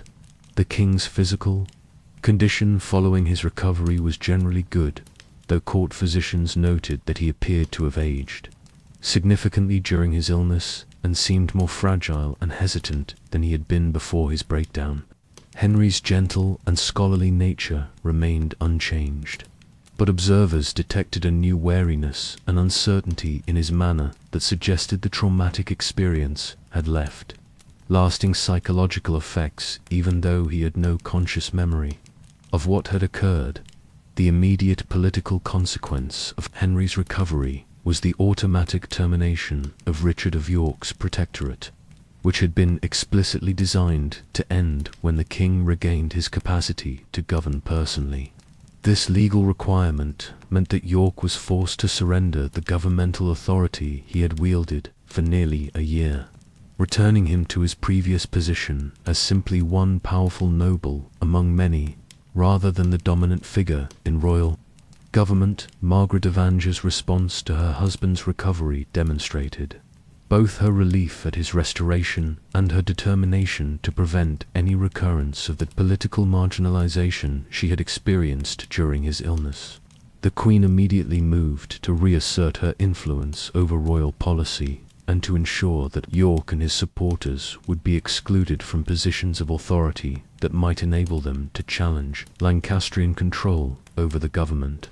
The Queen's efforts to reverse the policies and appointments that York had made during his protectorate created immediate tensions, as she sought to restore the political arrangements that had existed before Henry's breakdown, while eliminating any remnants of Yorkist influence over royal administration.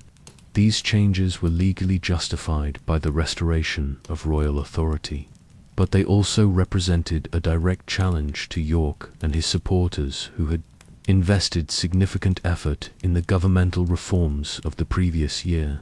Henry's own attitude toward the political conflicts that had developed during his absence reflected his characteristic preference for peace and reconciliation rather than confrontation and punishment. The king seemed genuinely puzzled by the intensity of the hostilities that had emerged between different court factions, and he made several attempts to mediate between competing groups in hopes of restoring the political harmony that had never actually existed, but which he believed should characterize his government. The restoration of Henry's personal rule also meant the return of the governmental weaknesses and inefficiencies that had characterized his previous reign, as his gentle nature and reluctance to make difficult decisions continued to create problems for effective administration. The brief period of more decisive leadership under York's protectorate had demonstrated that England's problems were not insurmountable, but Henry's resumption of authority meant a return to the passive and ineffective governmental style that had contributed to the original crisis. The financial situation facing the restored government was even worse than it had been before Henry's breakdown, as the costs of maintaining the regency and caring for the incapacitated king had added to the crown's already substantial debts, the resumption of Henry's generous patronage, and his reluctance to make the hard decisions necessary for fiscal reform meant that the governmental financial crisis would continue to worsen rather than improve. York's position following Henry's recovery was extremely dangerous, as he found himself vulnerable to retaliation from enemies who had been excluded from power during his protectorate, and who now had both the motive and the opportunity to seek revenge. The Duke's use of his governmental authority to advance his own interests and those of his supporters had created numerous enemies who were eager to reverse his policies and punish him for his actions. The Queen's particular hostility toward York reflected not only her resentment of his treatment of her during Henry's illness, but also her recognition that he represented the most serious long-term threat to her husband's authority and her son's inheritance. Margaret understood that York's superior genealogical claim to the throne made him a permanent danger to the Lancastrian dynasty, and she was determined to eliminate his political influence before he could organize another challenge to royal authority, the restoration of the political situation that had existed before. Henry's breakdown meant that none of the underlying problems that had contributed to the original crisis had been resolved, while new grievances and hostilities created by the events of the previous year had been added to the existing sources of conflict. The kingdom found itself facing the same challenges that had proven insurmountable before, but with the additional burden of increased political polarization and personal animosity between key figures. Henry's failure to understand or address the seriousness of the political situation facing his kingdom reflected both his natural optimism and his limited grasp of the practical realities of medieval politics. The king seemed to believe that the conflicts of the previous year had been temporary aberrations that could be resolved through goodwill and Christian charity, rather than fundamental problems that required decisive action to address. The international implications of Henry's recovery were mixed, as foreign powers welcomed the restoration of clearer governmental authority in England while remaining skeptical about the kingdom's capacity for effective action under his leadership. The brief period of more vigorous government under York's protectorate had demonstrated that England retained significant potential strength, but Henry's resumption of personal rule suggested that this potential would continue to be unrealized. The popular reaction to Henry's recovery was generally positive, as people throughout England had been disturbed by the uncertainty and instability associated with his illness and were relieved to have their anointed king restored to health and activity. However, this popular support was conditional on Henry's ability to provide effective leadership, and it would quickly evaporate if his restored government proved as ineffective as his previous rule had been. Perhaps most significantly, Henry's recovery created the false impression that the political crisis facing England had been resolved, and that normal governmental functions could resume without addressing the fundamental problems that had created the original conflict. This misperception would prove dangerous, as it delayed necessary reforms and allowed underlying tensions to continue, building toward an even more serious explosion of violence and political instability. The tragic irony of Henry's miraculous recovery was that it occurred at precisely the moment when his absence might have enabled others to implement the decisive reforms and policy changes that his kingdom desperately needed. Instead, his restoration to authority ensured that England would continue to be governed by the same weak and ineffective leadership that had created the crisis in the first place, making future conflicts and disasters increasingly inevitable.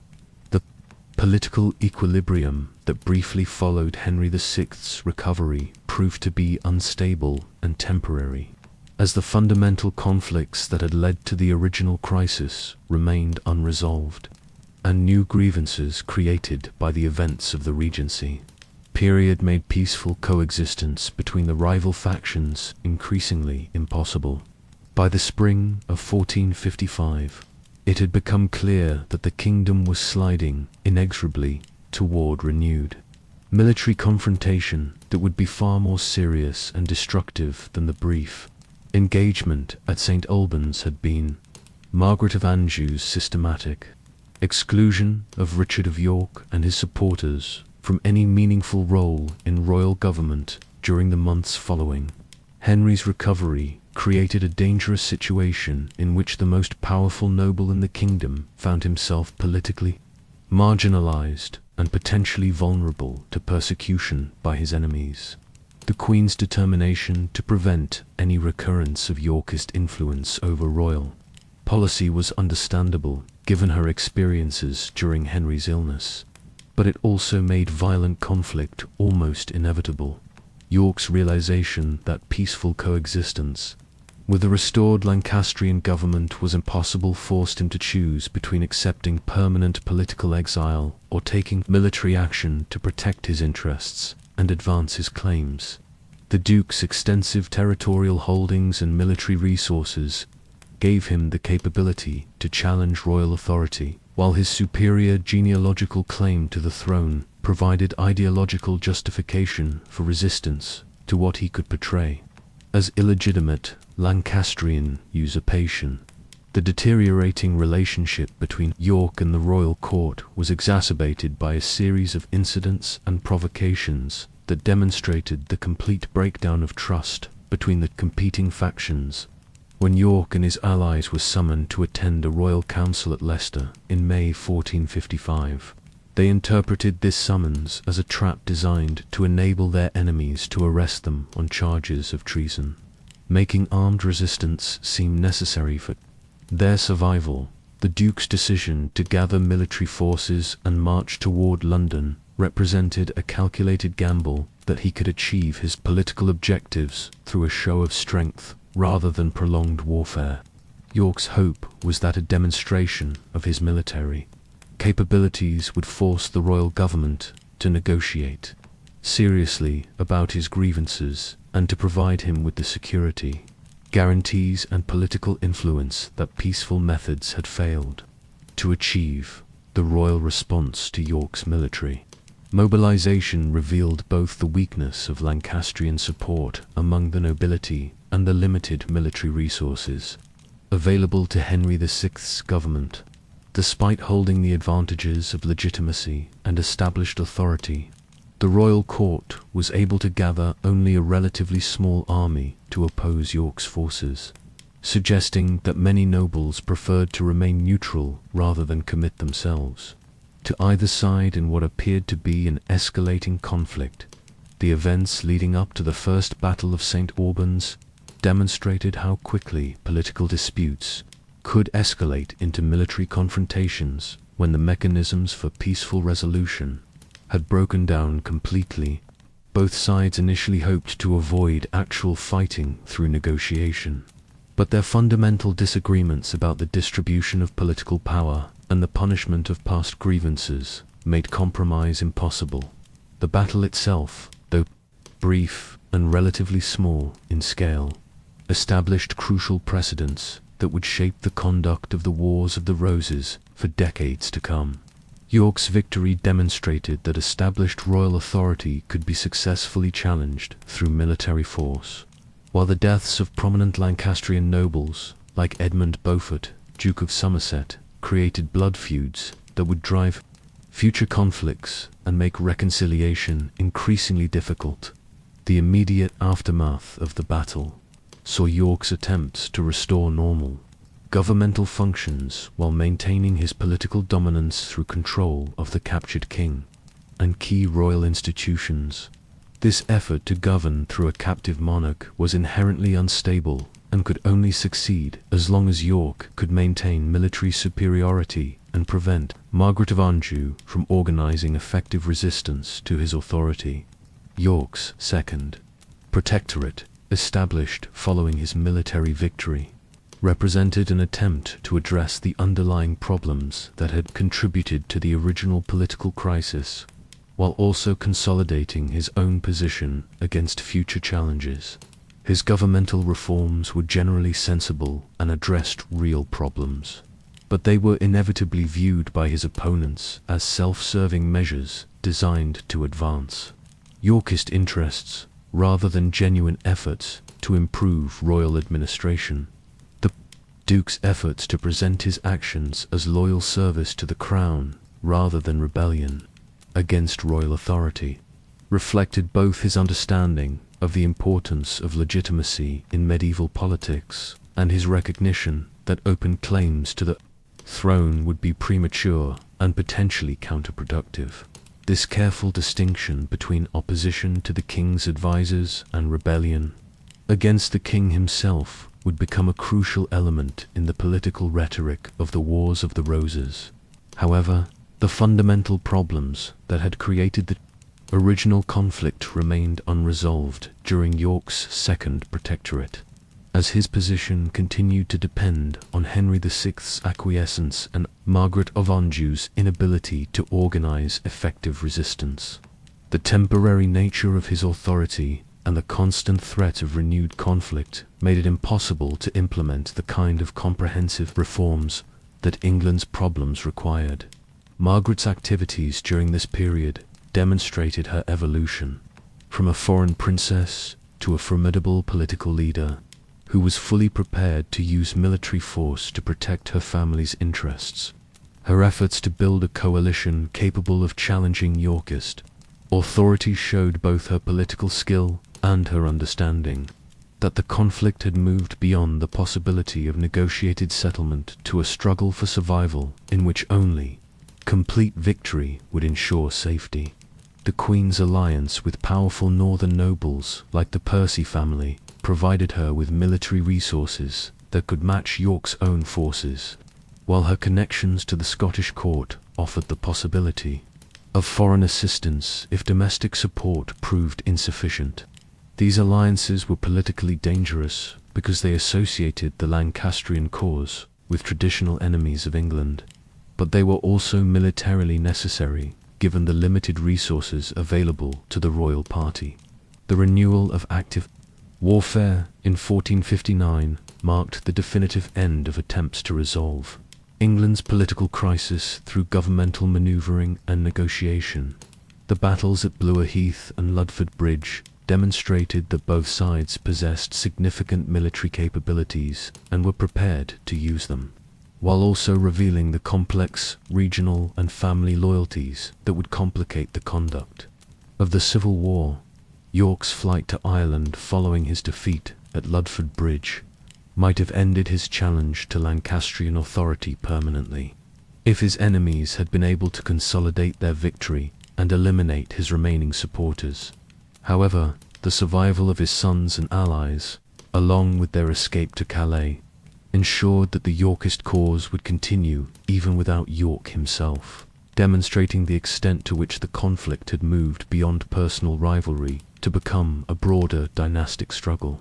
The attainders passed against York and his supporters by the Lancastrian Parliament, following their defeat, represented an escalation of the conflict that made peaceful resolution increasingly impossible.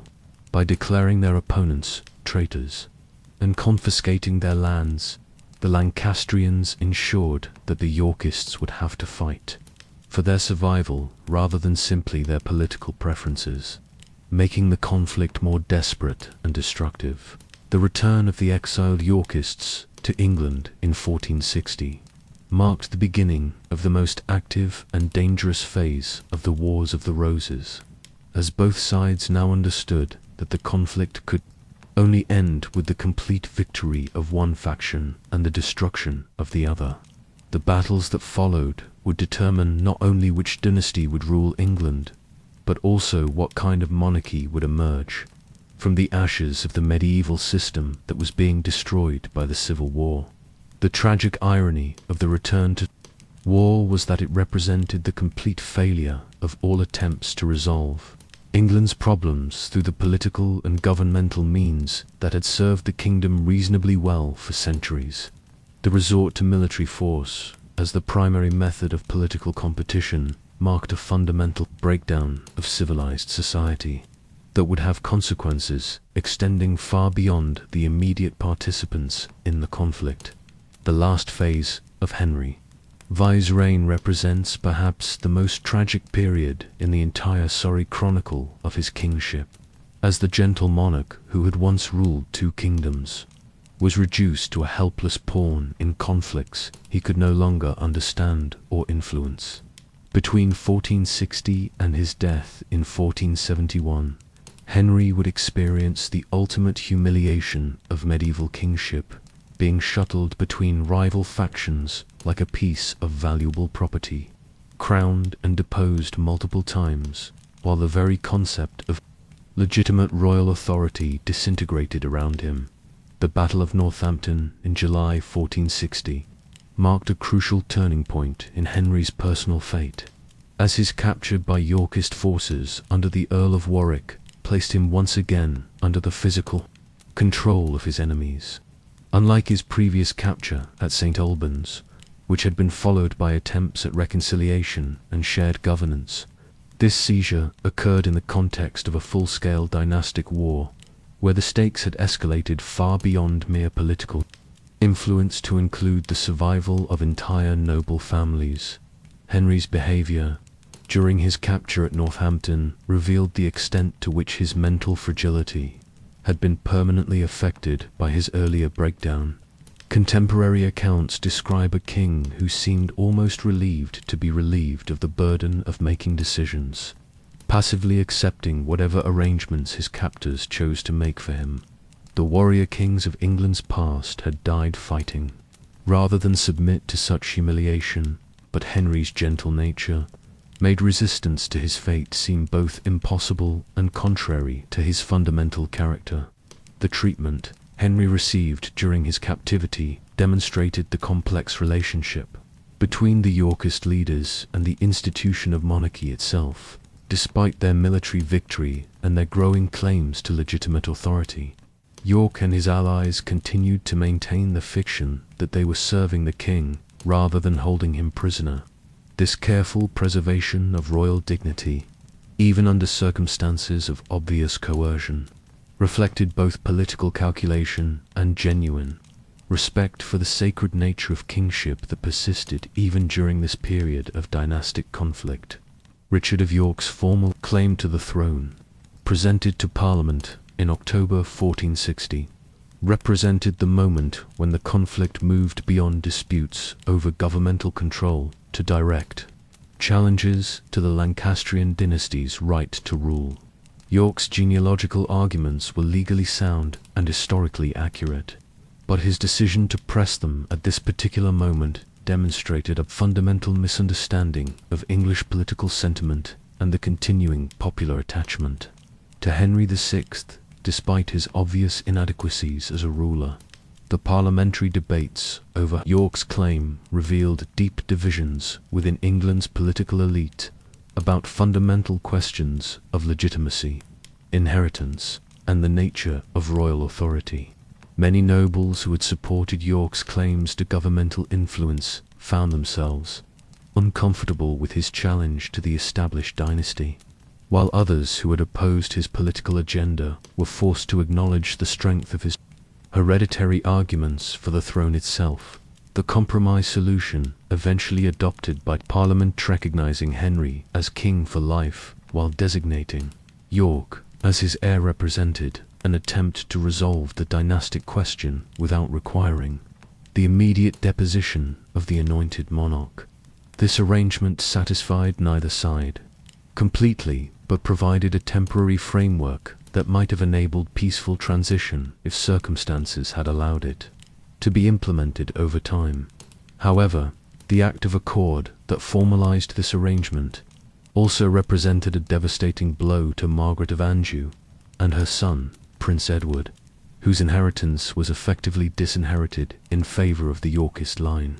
The Queen's absolute refusal to accept this settlement made renewed warfare inevitable, as she correctly recognized that accepting the arrangement would mean the end of her family's dynasty and her son's future as king.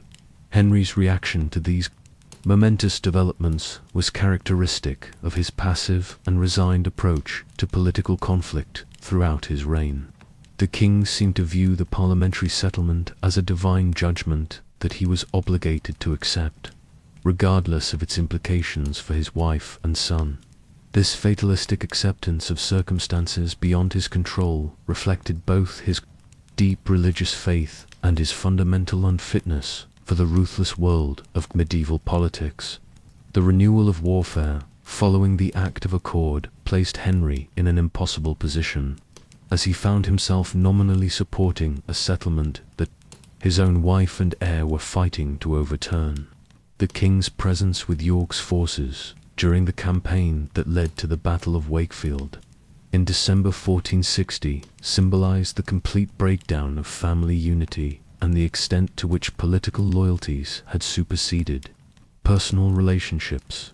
During this period of crisis, York's death at Wakefield and the brutal treatment of his body by Margaret's forces marked a new level of savagery in the conflict that horrified contemporary observers and demonstrated how completely the normal restraints of medieval warfare had broken down. The display of York's severed head on the gates of York, crowned with a paper crown in mockery of his royal pretensions, represented both Margaret's personal revenge and a powerful propaganda statement about the fate awaiting all who challenged Lancastrian authority. The Queen's victory at Wakefield was followed by her liberation of Henry at the Second Battle of St. Albans in February 1461, an engagement that demonstrated both her growing military competence and the fierce loyalty she had inspired among her supporters. Henry's reunion with his wife and son after months of separation was touching in its humanity, but it also highlighted the tragic irony that the king seemed happiest when freed from the burden of making decisions about his own fate. Henry's reaction to his liberation revealed the extent to which he had become psychologically dependent on others to guide his actions and decisions. The king, who had once been expected to lead armies and govern kingdoms, now seemed incapable of functioning without constant direction and supervision, making him as much a burden as an asset to the Lancastrian cause, despite his symbolic importance. As the legitimate monarch, the Lancastrian advance toward London following their victory at St. Albans created a crucial moment when Margaret might have been able to restore her husband's authority and end the Yorkist challenge permanently. However, the refusal of London's citizens to admit the Lancastrian army reflected both fear of military occupation and genuine popular preference for the more vigorous leadership promised by York's son Edward, who had emerged as the new leader of the Lancastrian advance toward London following their victory at St. Albans. Created a crucial moment when Margaret might have been able to restore her husband's authority and end the Yorkist challenge permanently. However, the refusal of London's citizens to admit the Lancastrian army reflected both fear of military occupation and genuine popular preference for the more vigorous leadership promised by York's son Edward, who had emerged as the new leader of the Yorkist cause following his father's death. The contrast between Henry VI and Edward of York, when both were present in London during February and March 1461, could hardly have been more stark or more damaging to the Lancastrian cause, where Henry appeared frail, hesitant, and obviously dependent on others for guidance. Edward projected exactly the kind of confident, decisive leadership that medieval people expected from their kings. The 18-year-old Edward's youth was actually an advantage in this comparison, as it emphasized his vigor and potential rather than his inexperience. Edward's coronation as Edward IV on March 4, 1461, represented the formal end of Henry VI's effective reign, though the deposed king would continue to live for another decade as a prisoner, exile, and briefly restored monarch. The speed and apparent popular support for Edward's succession demonstrated how completely Henry had lost the confidence of his subjects. even those who had no particular sympathy for Yorkist political objectives. The Battle of Totan, fought on March 29, 1461, in a blizzard that seemed to symbolize the harshness and brutality that the Civil War had brought to England, represented the most decisive military defeat of the Lancastrian cause and the effective end of Henry's hope for restoration through military victory. The enormous casualties suffered by both sides estimated at over 20,000 dead made this engagement one of the bloodiest battles ever fought on English soil and demonstrated the terrible human cost of the dynastic conflict. Henry's absence from the Battle of Totan, where he might have provided crucial symbolic leadership for his supporters, reflected both his unfitness for military command and his family's recognition that his presence would be more liability than asset in such a desperate situation. The king, who had inherited the military legacy of Henry V and the Black Prince, was not even trusted to appear on the battlefield, where his dynasty's survival was being decided. The Lancastrian defeat at Totan forced Henry, Margaret, and their son into exile in Scotland, beginning a period of wandering and dependence on foreign charity that would last for nearly a decade. The contrast between Henry's current circumstances and the magnificent inheritance he had received as an infant could hardly have been more complete or more tragic. As the king, who had once ruled 2 kingdoms, now possessed no territory he could safely call his own. The years of exile in Scotland revealed both Henry's personal resilience and his complete dependence on his wife's political and military leadership, while Margaret worked tirelessly to organize support for their cause and negotiate with foreign allies. Henry seemed content to retreat into religious contemplation and scholarly pursuits, apparently resigned to whatever fate Providence might decree for him and his dynasty. Henry's occasional appearances in border raids and minor military actions during this period demonstrated that he retained some capacity for physical activity, but also highlighted his fundamental unsuitability for the kind of guerrilla warfare that the Lancastrian cause now required. The gentle king, who had always been uncomfortable with violence, was obviously miserable in circumstances that demanded constant readiness for combat and the ruthless exploitation of any tactical advantages. The international dimension of Henry's exile reflected the broader European implications of England's civil war, as various foreign powers sought to exploit English weakness while also hedging their bets about which faction would ultimately prove victorious. Henry's presence in Scotland created diplomatic complications for both kingdoms, while Margaret's negotiations with France and other potential allies demonstrated her recognition that domestic support alone would be insufficient to restore authority. The gradual erosion of Lancastrian support during the years of exile was both cause and consequence of Henry's obvious inadequacy as a leader of resistance movement. Nobles who might have remained loyal to a more charismatic and competent king gradually made their peace with Edward IV's government, recognizing that continued opposition was becoming increasingly futile and dangerous for their own families and estates. Henry's brief capture by Edward IV's forces in 1465, while he was attempting to rally support in northern England, marked another stage in his personal humiliation and demonstrated the extent to which he had become a liability rather than an asset to his own cause. The ease with which he was taken prisoner, apparently while hiding in a cottage in Lancashire, symbolized how completely the mighty king had fallen from his former estate. The 5 years Henry spent imprisoned in the Tower of London between 1465 and 1470 represented perhaps the most peaceful period of his adult life, as he was finally freed from the burden of making political decisions and could retreat completely into the religious contemplation that had always been his preferred refuge from worldly concerns. Contemporary accounts suggest that Henry accepted his imprisonment with resignation and even gratitude, viewing it as divine providence rather than human injustice. The conditions of Henry's imprisonment reflected both Edward IV's desire to treat his predecessor with dignity and his recognition that the former king represented a continuing potential threat to Yorkist authority. Henry was provided with comfortable quarters, allowed to maintain a small household, and permitted to continue his religious observances. But he was also kept under constant guard and denied any contact with potential supporters or sources of political information.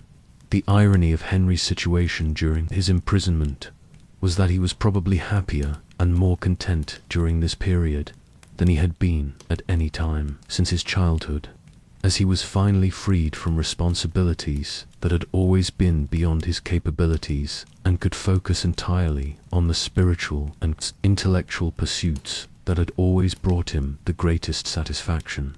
However, Henry's passive acceptance of his fate also meant that he played no role in planning or supporting the conspiracy that would eventually restore him to the throne in 1470. The readeption that brought him back to power was entirely the work of others, particularly the Earl of Warwick and Margaret of Anjou, who recognized that Henry's symbolic value as the legitimate king was more important than his actual capacity for leadership.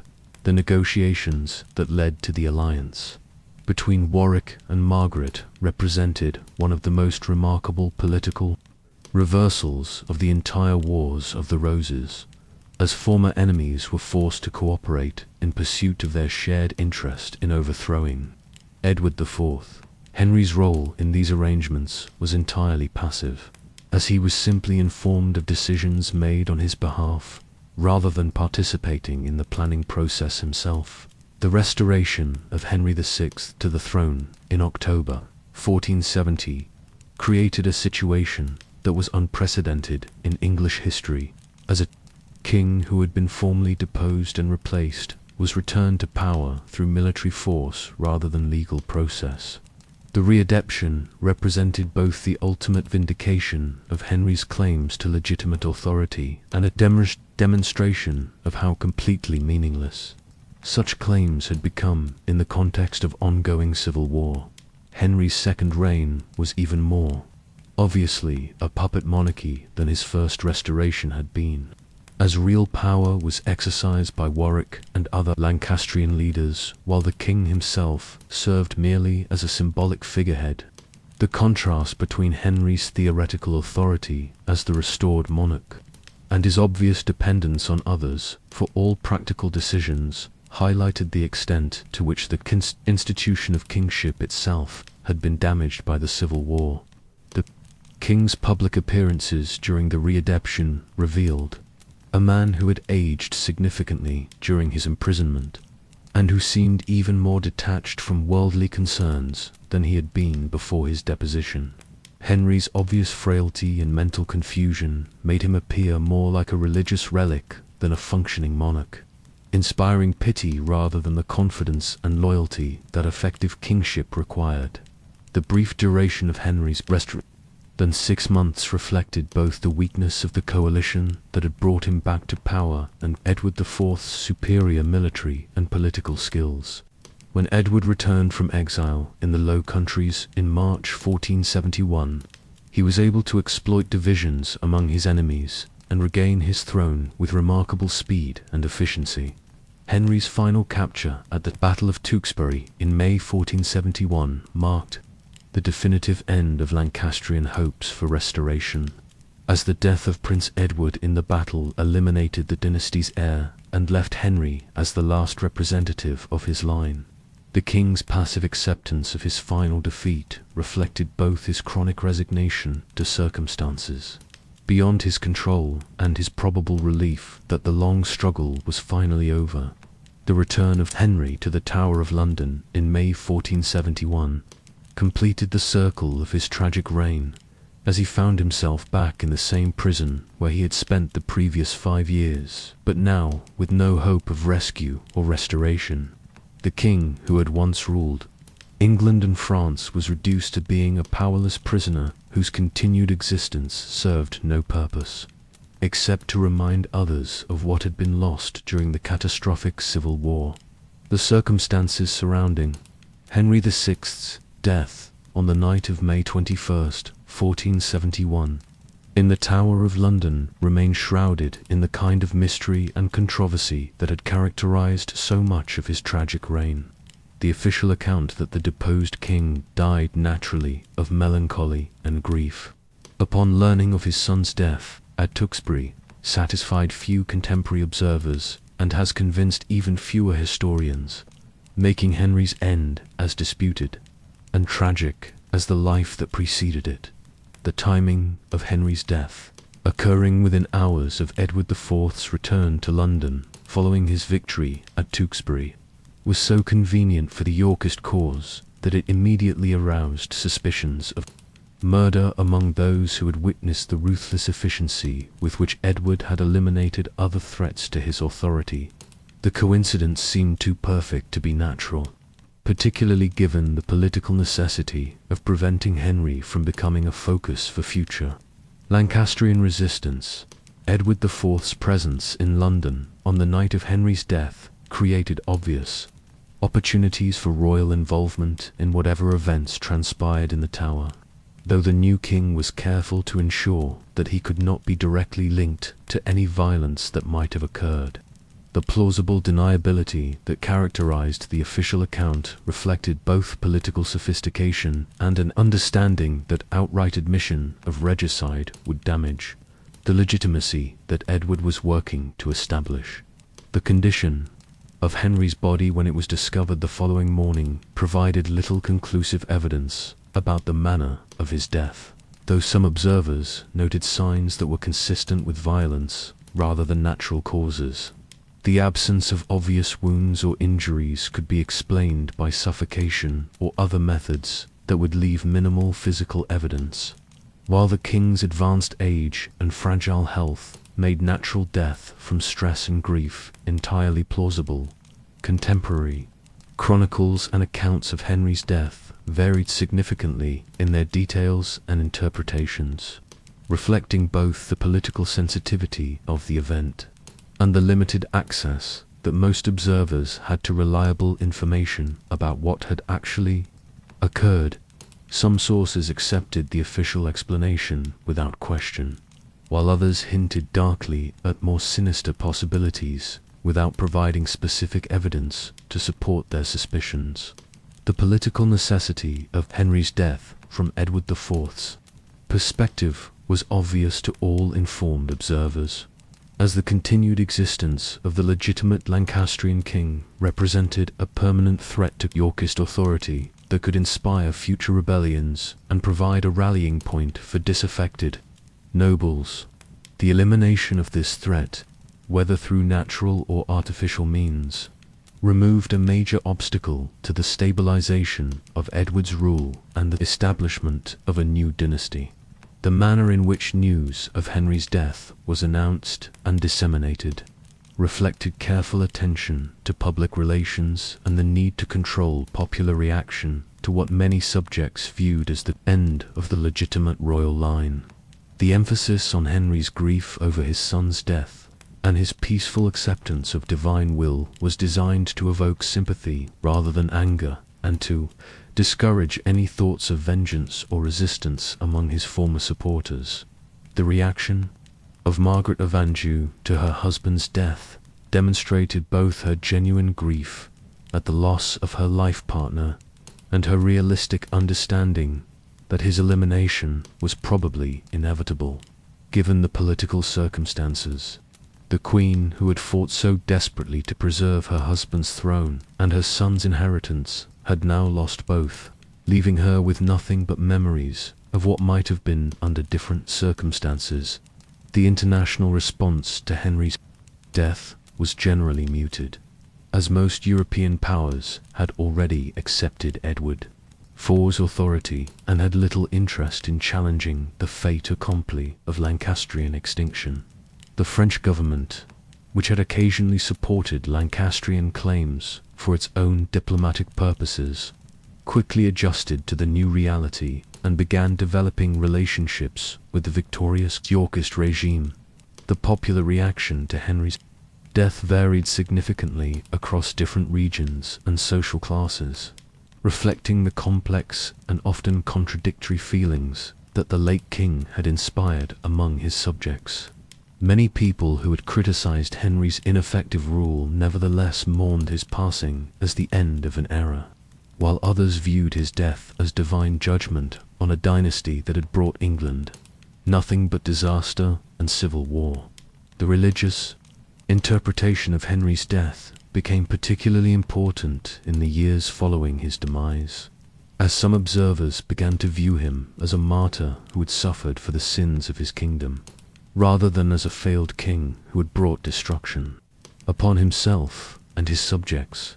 This evolving perception of Henry as a holy figure reflected both genuine piety and political calculation by those who sought to use his memory for their own purposes.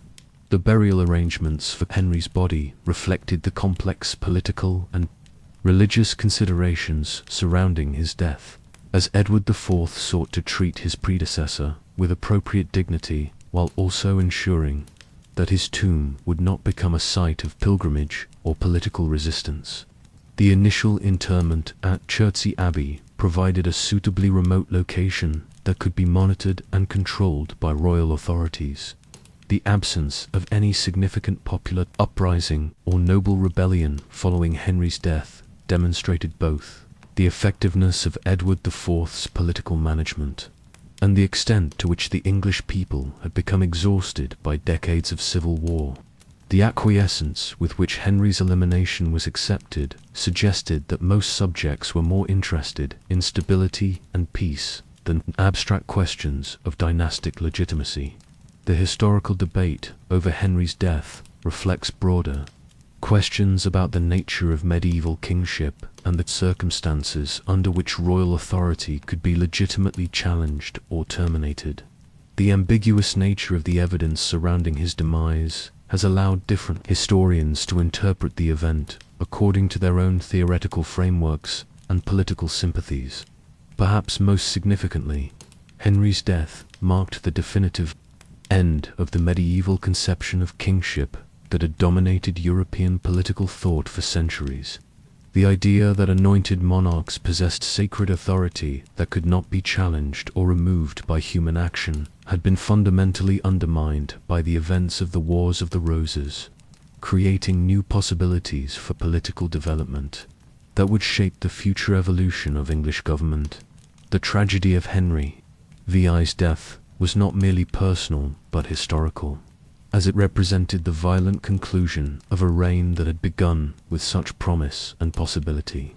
The infant king, who had inherited two mighty kingdoms, had lived to see everything lost through his own inadequacies and the uncontrollable forces that his weakness had unleashed upon England. The manner of Henry's end, whether natural or violent, was ultimately less important than its symbolic significance as the final act in the destruction of the House of Lancaster and the medieval political order that it had represented. The gentle king, who had never wanted to rule anyone, had become the last casualty of the conflicts that his unfitness for kingship had helped to create and sustain. The death of Henry VI in 1471 marked not only the end of an individual life, but the conclusion of one of the most catastrophic reigns in English history, leaving behind a legacy that would influence English politics, society, and culture for centuries to come. The gentle king, who had inherited more power and responsibility than perhaps any monarch in European history, had lived to see it all destroyed, creating lessons and warnings that would haunt his successors and shape the development of the English monarchy for generations. The immediate political legacy of Henry's reign was the complete transformation of English royal government from a medieval system based on personal loyalty and feudal obligation to a more centralized and bureaucratic structure that could function despite the weaknesses of individual monarchs. The chaos and destruction caused by Henry's inadequacies had demonstrated the dangers of depending entirely on royal personality for effective governance, forcing subsequent rulers to develop institutional safeguards against similar failures.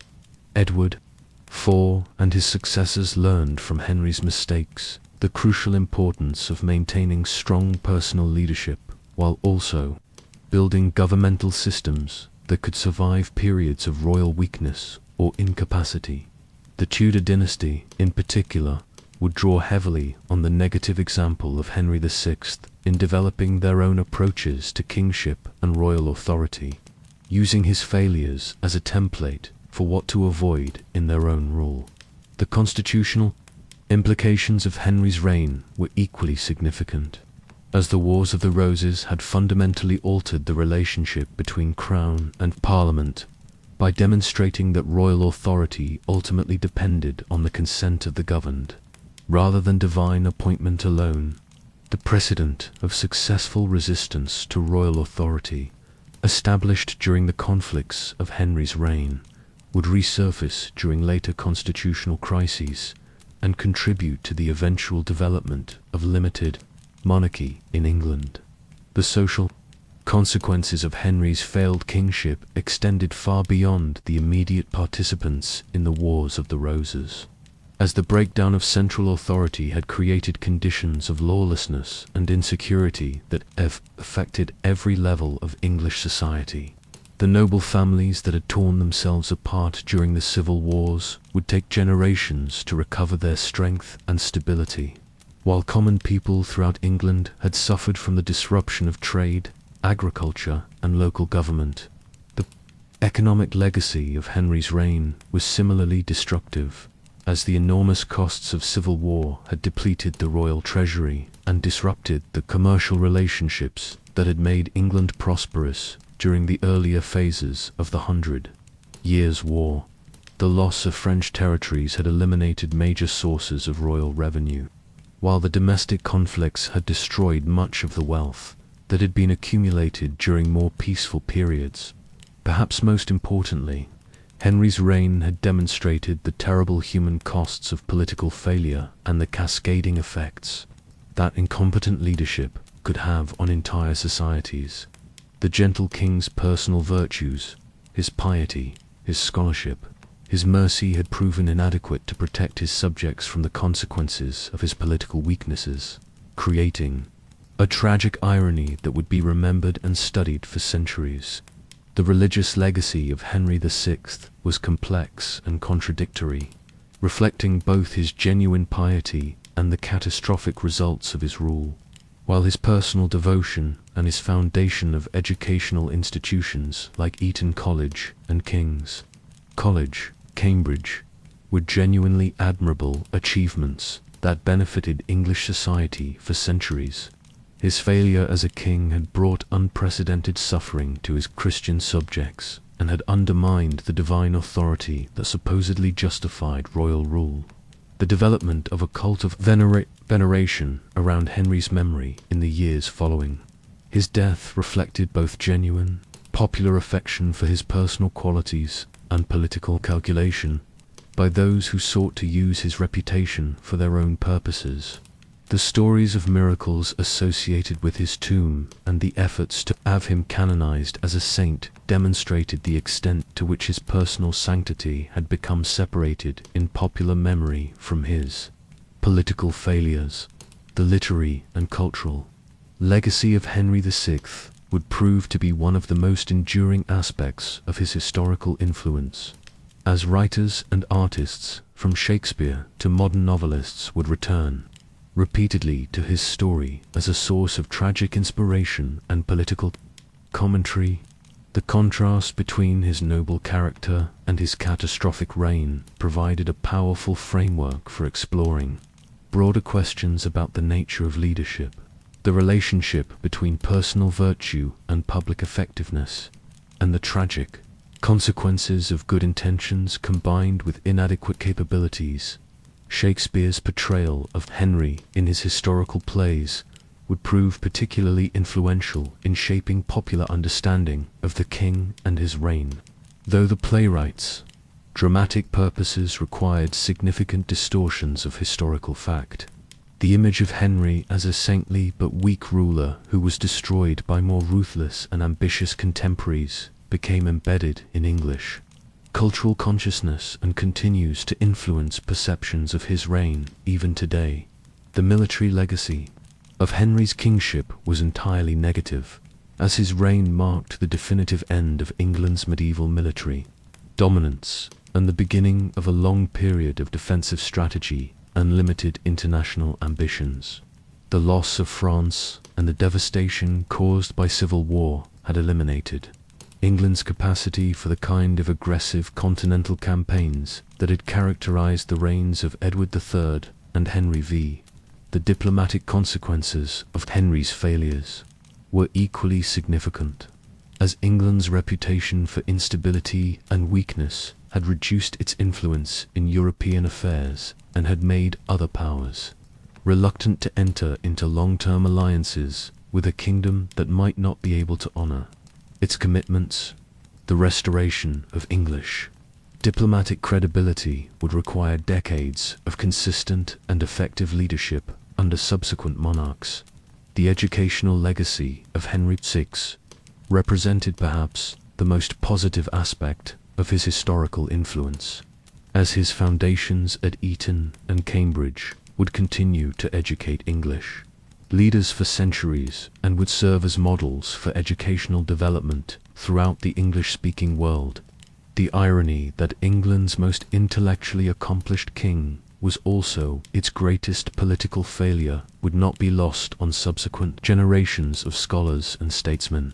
The psychological impact of Henry's reign on English political culture was profound and lasting, as the trauma of civil war and dynastic extinction created a deep popular desire for stability and strong leadership that would influence political development for generations.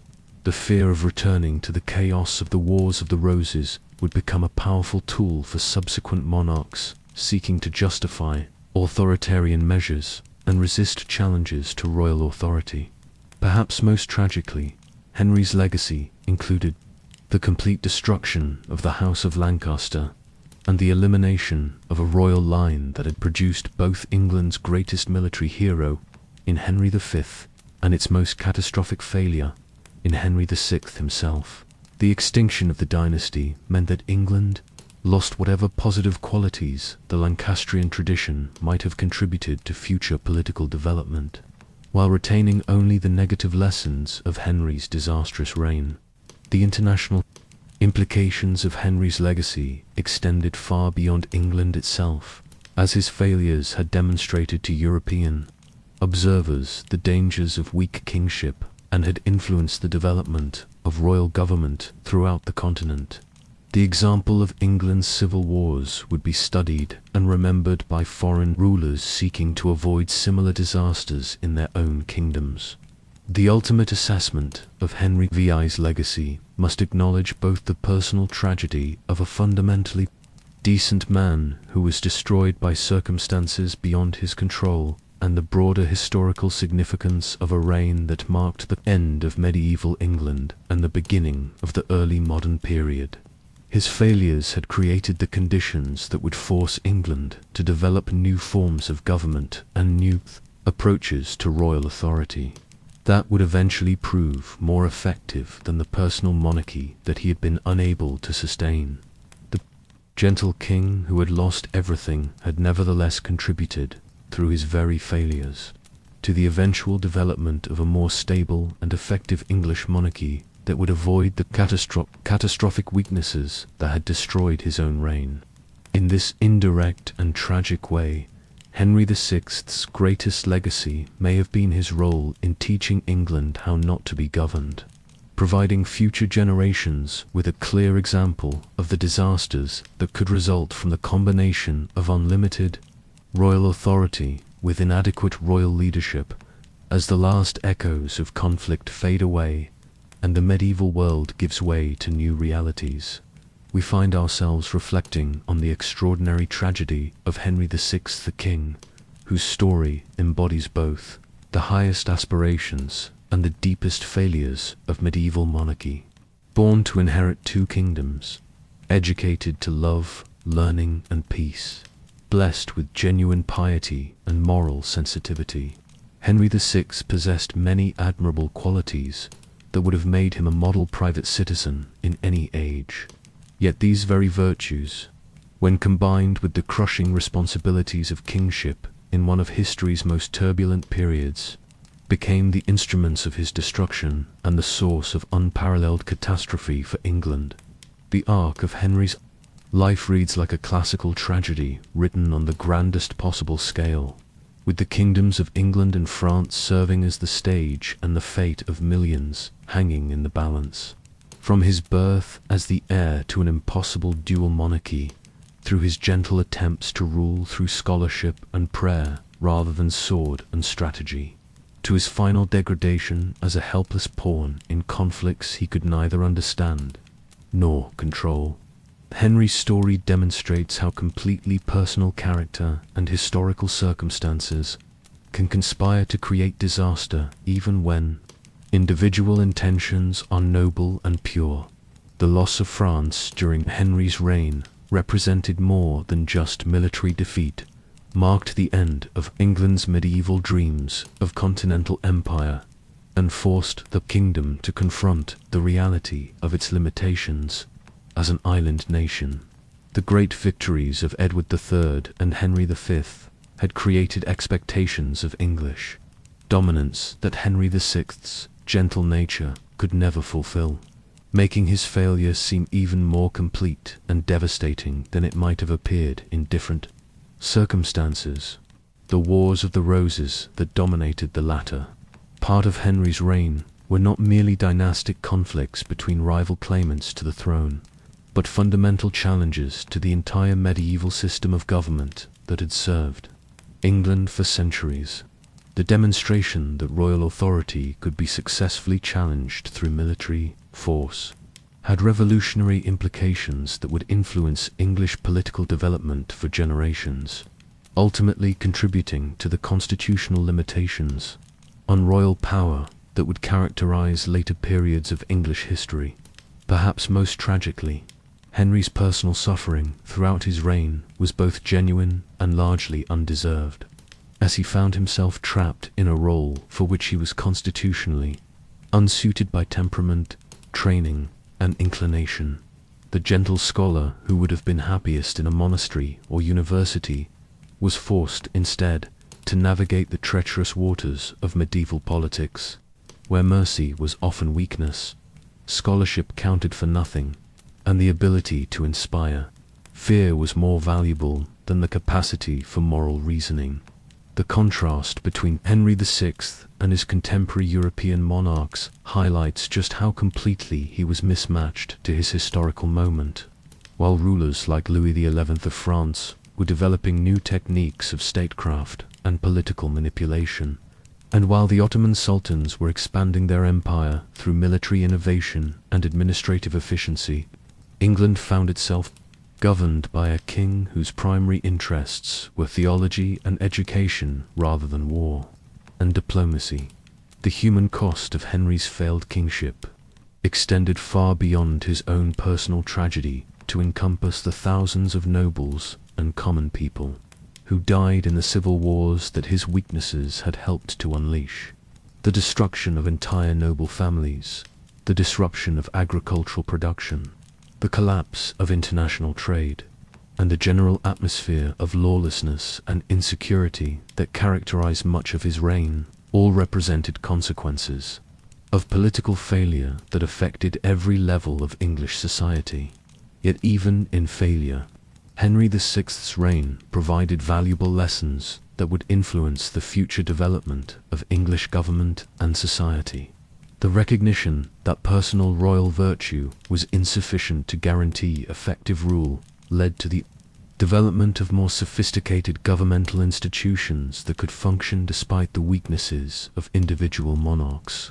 The trauma of civil war created a popular desire for stability that would strengthen subsequent dynasties and make future rebellions more difficult to organize and sustain. That the educational institutions that Henry founded, Eton College and King's College, Cambridge, represent perhaps his most enduring positive legacy, as they continued to educate English leaders for centuries after his death, and served as models for educational development throughout the English-speaking world. In this area, at least, Henry's scholarly inclinations and generous nature produced results that benefited England long after the political disasters of his reign had been forgotten by all but historians. The religious dimension of Henry's legacy remains complex and controversial, as his genuine piety and personal sanctity stood in stark contrast to the suffering and destruction that occurred during his reign. The efforts to venerate him as a saint and the popular devotion that developed around his memory reflected recognition that political failure did not necessarily negate personal virtue, even as it demonstrated the dangerous gap that could exist between private morality and public effectiveness.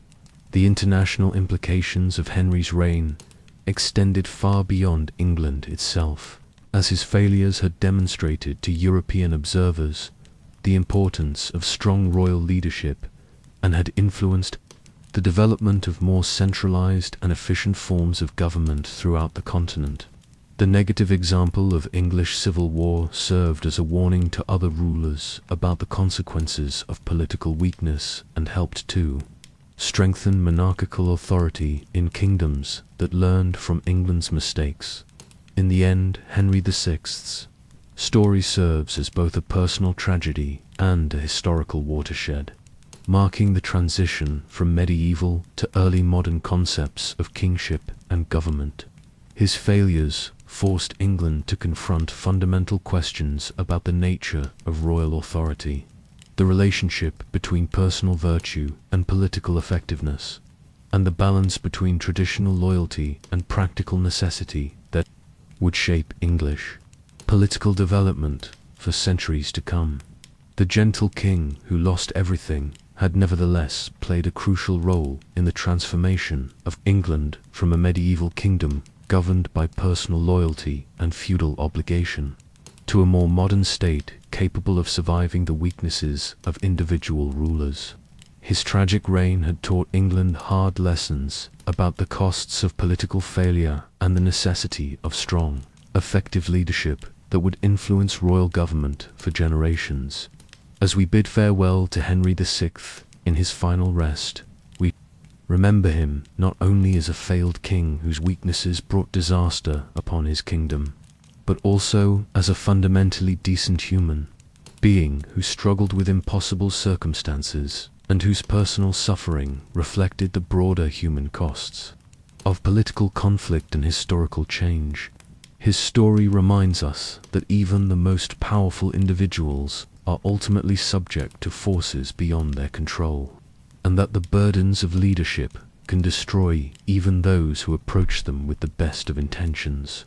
The mad king who lost everything had given England, through his very failures, the harsh lessons it needed to build a stronger and more stable monarchy for the future. In this tragic and indirect way, Henry VI's greatest contribution to English history may have been his demonstration of how not to rule, providing a negative example that would guide and warn his successors for centuries to come. Rest in peace, gentle Henry, last king of the House of Lancaster. Your reign may have ended in failure and tragedy, but your story continues to teach us about the complex relationship between personal character and historical circumstance, and about the eternal human struggle to do good in a world that often rewards strength more than virtue. Thank you for joining us on this journey through the tragic reign of Henry VI and the fall of the House of Lancaster. Sleep well, dear listener, and may your dreams be filled with the gentle lessons of history's quiet tales.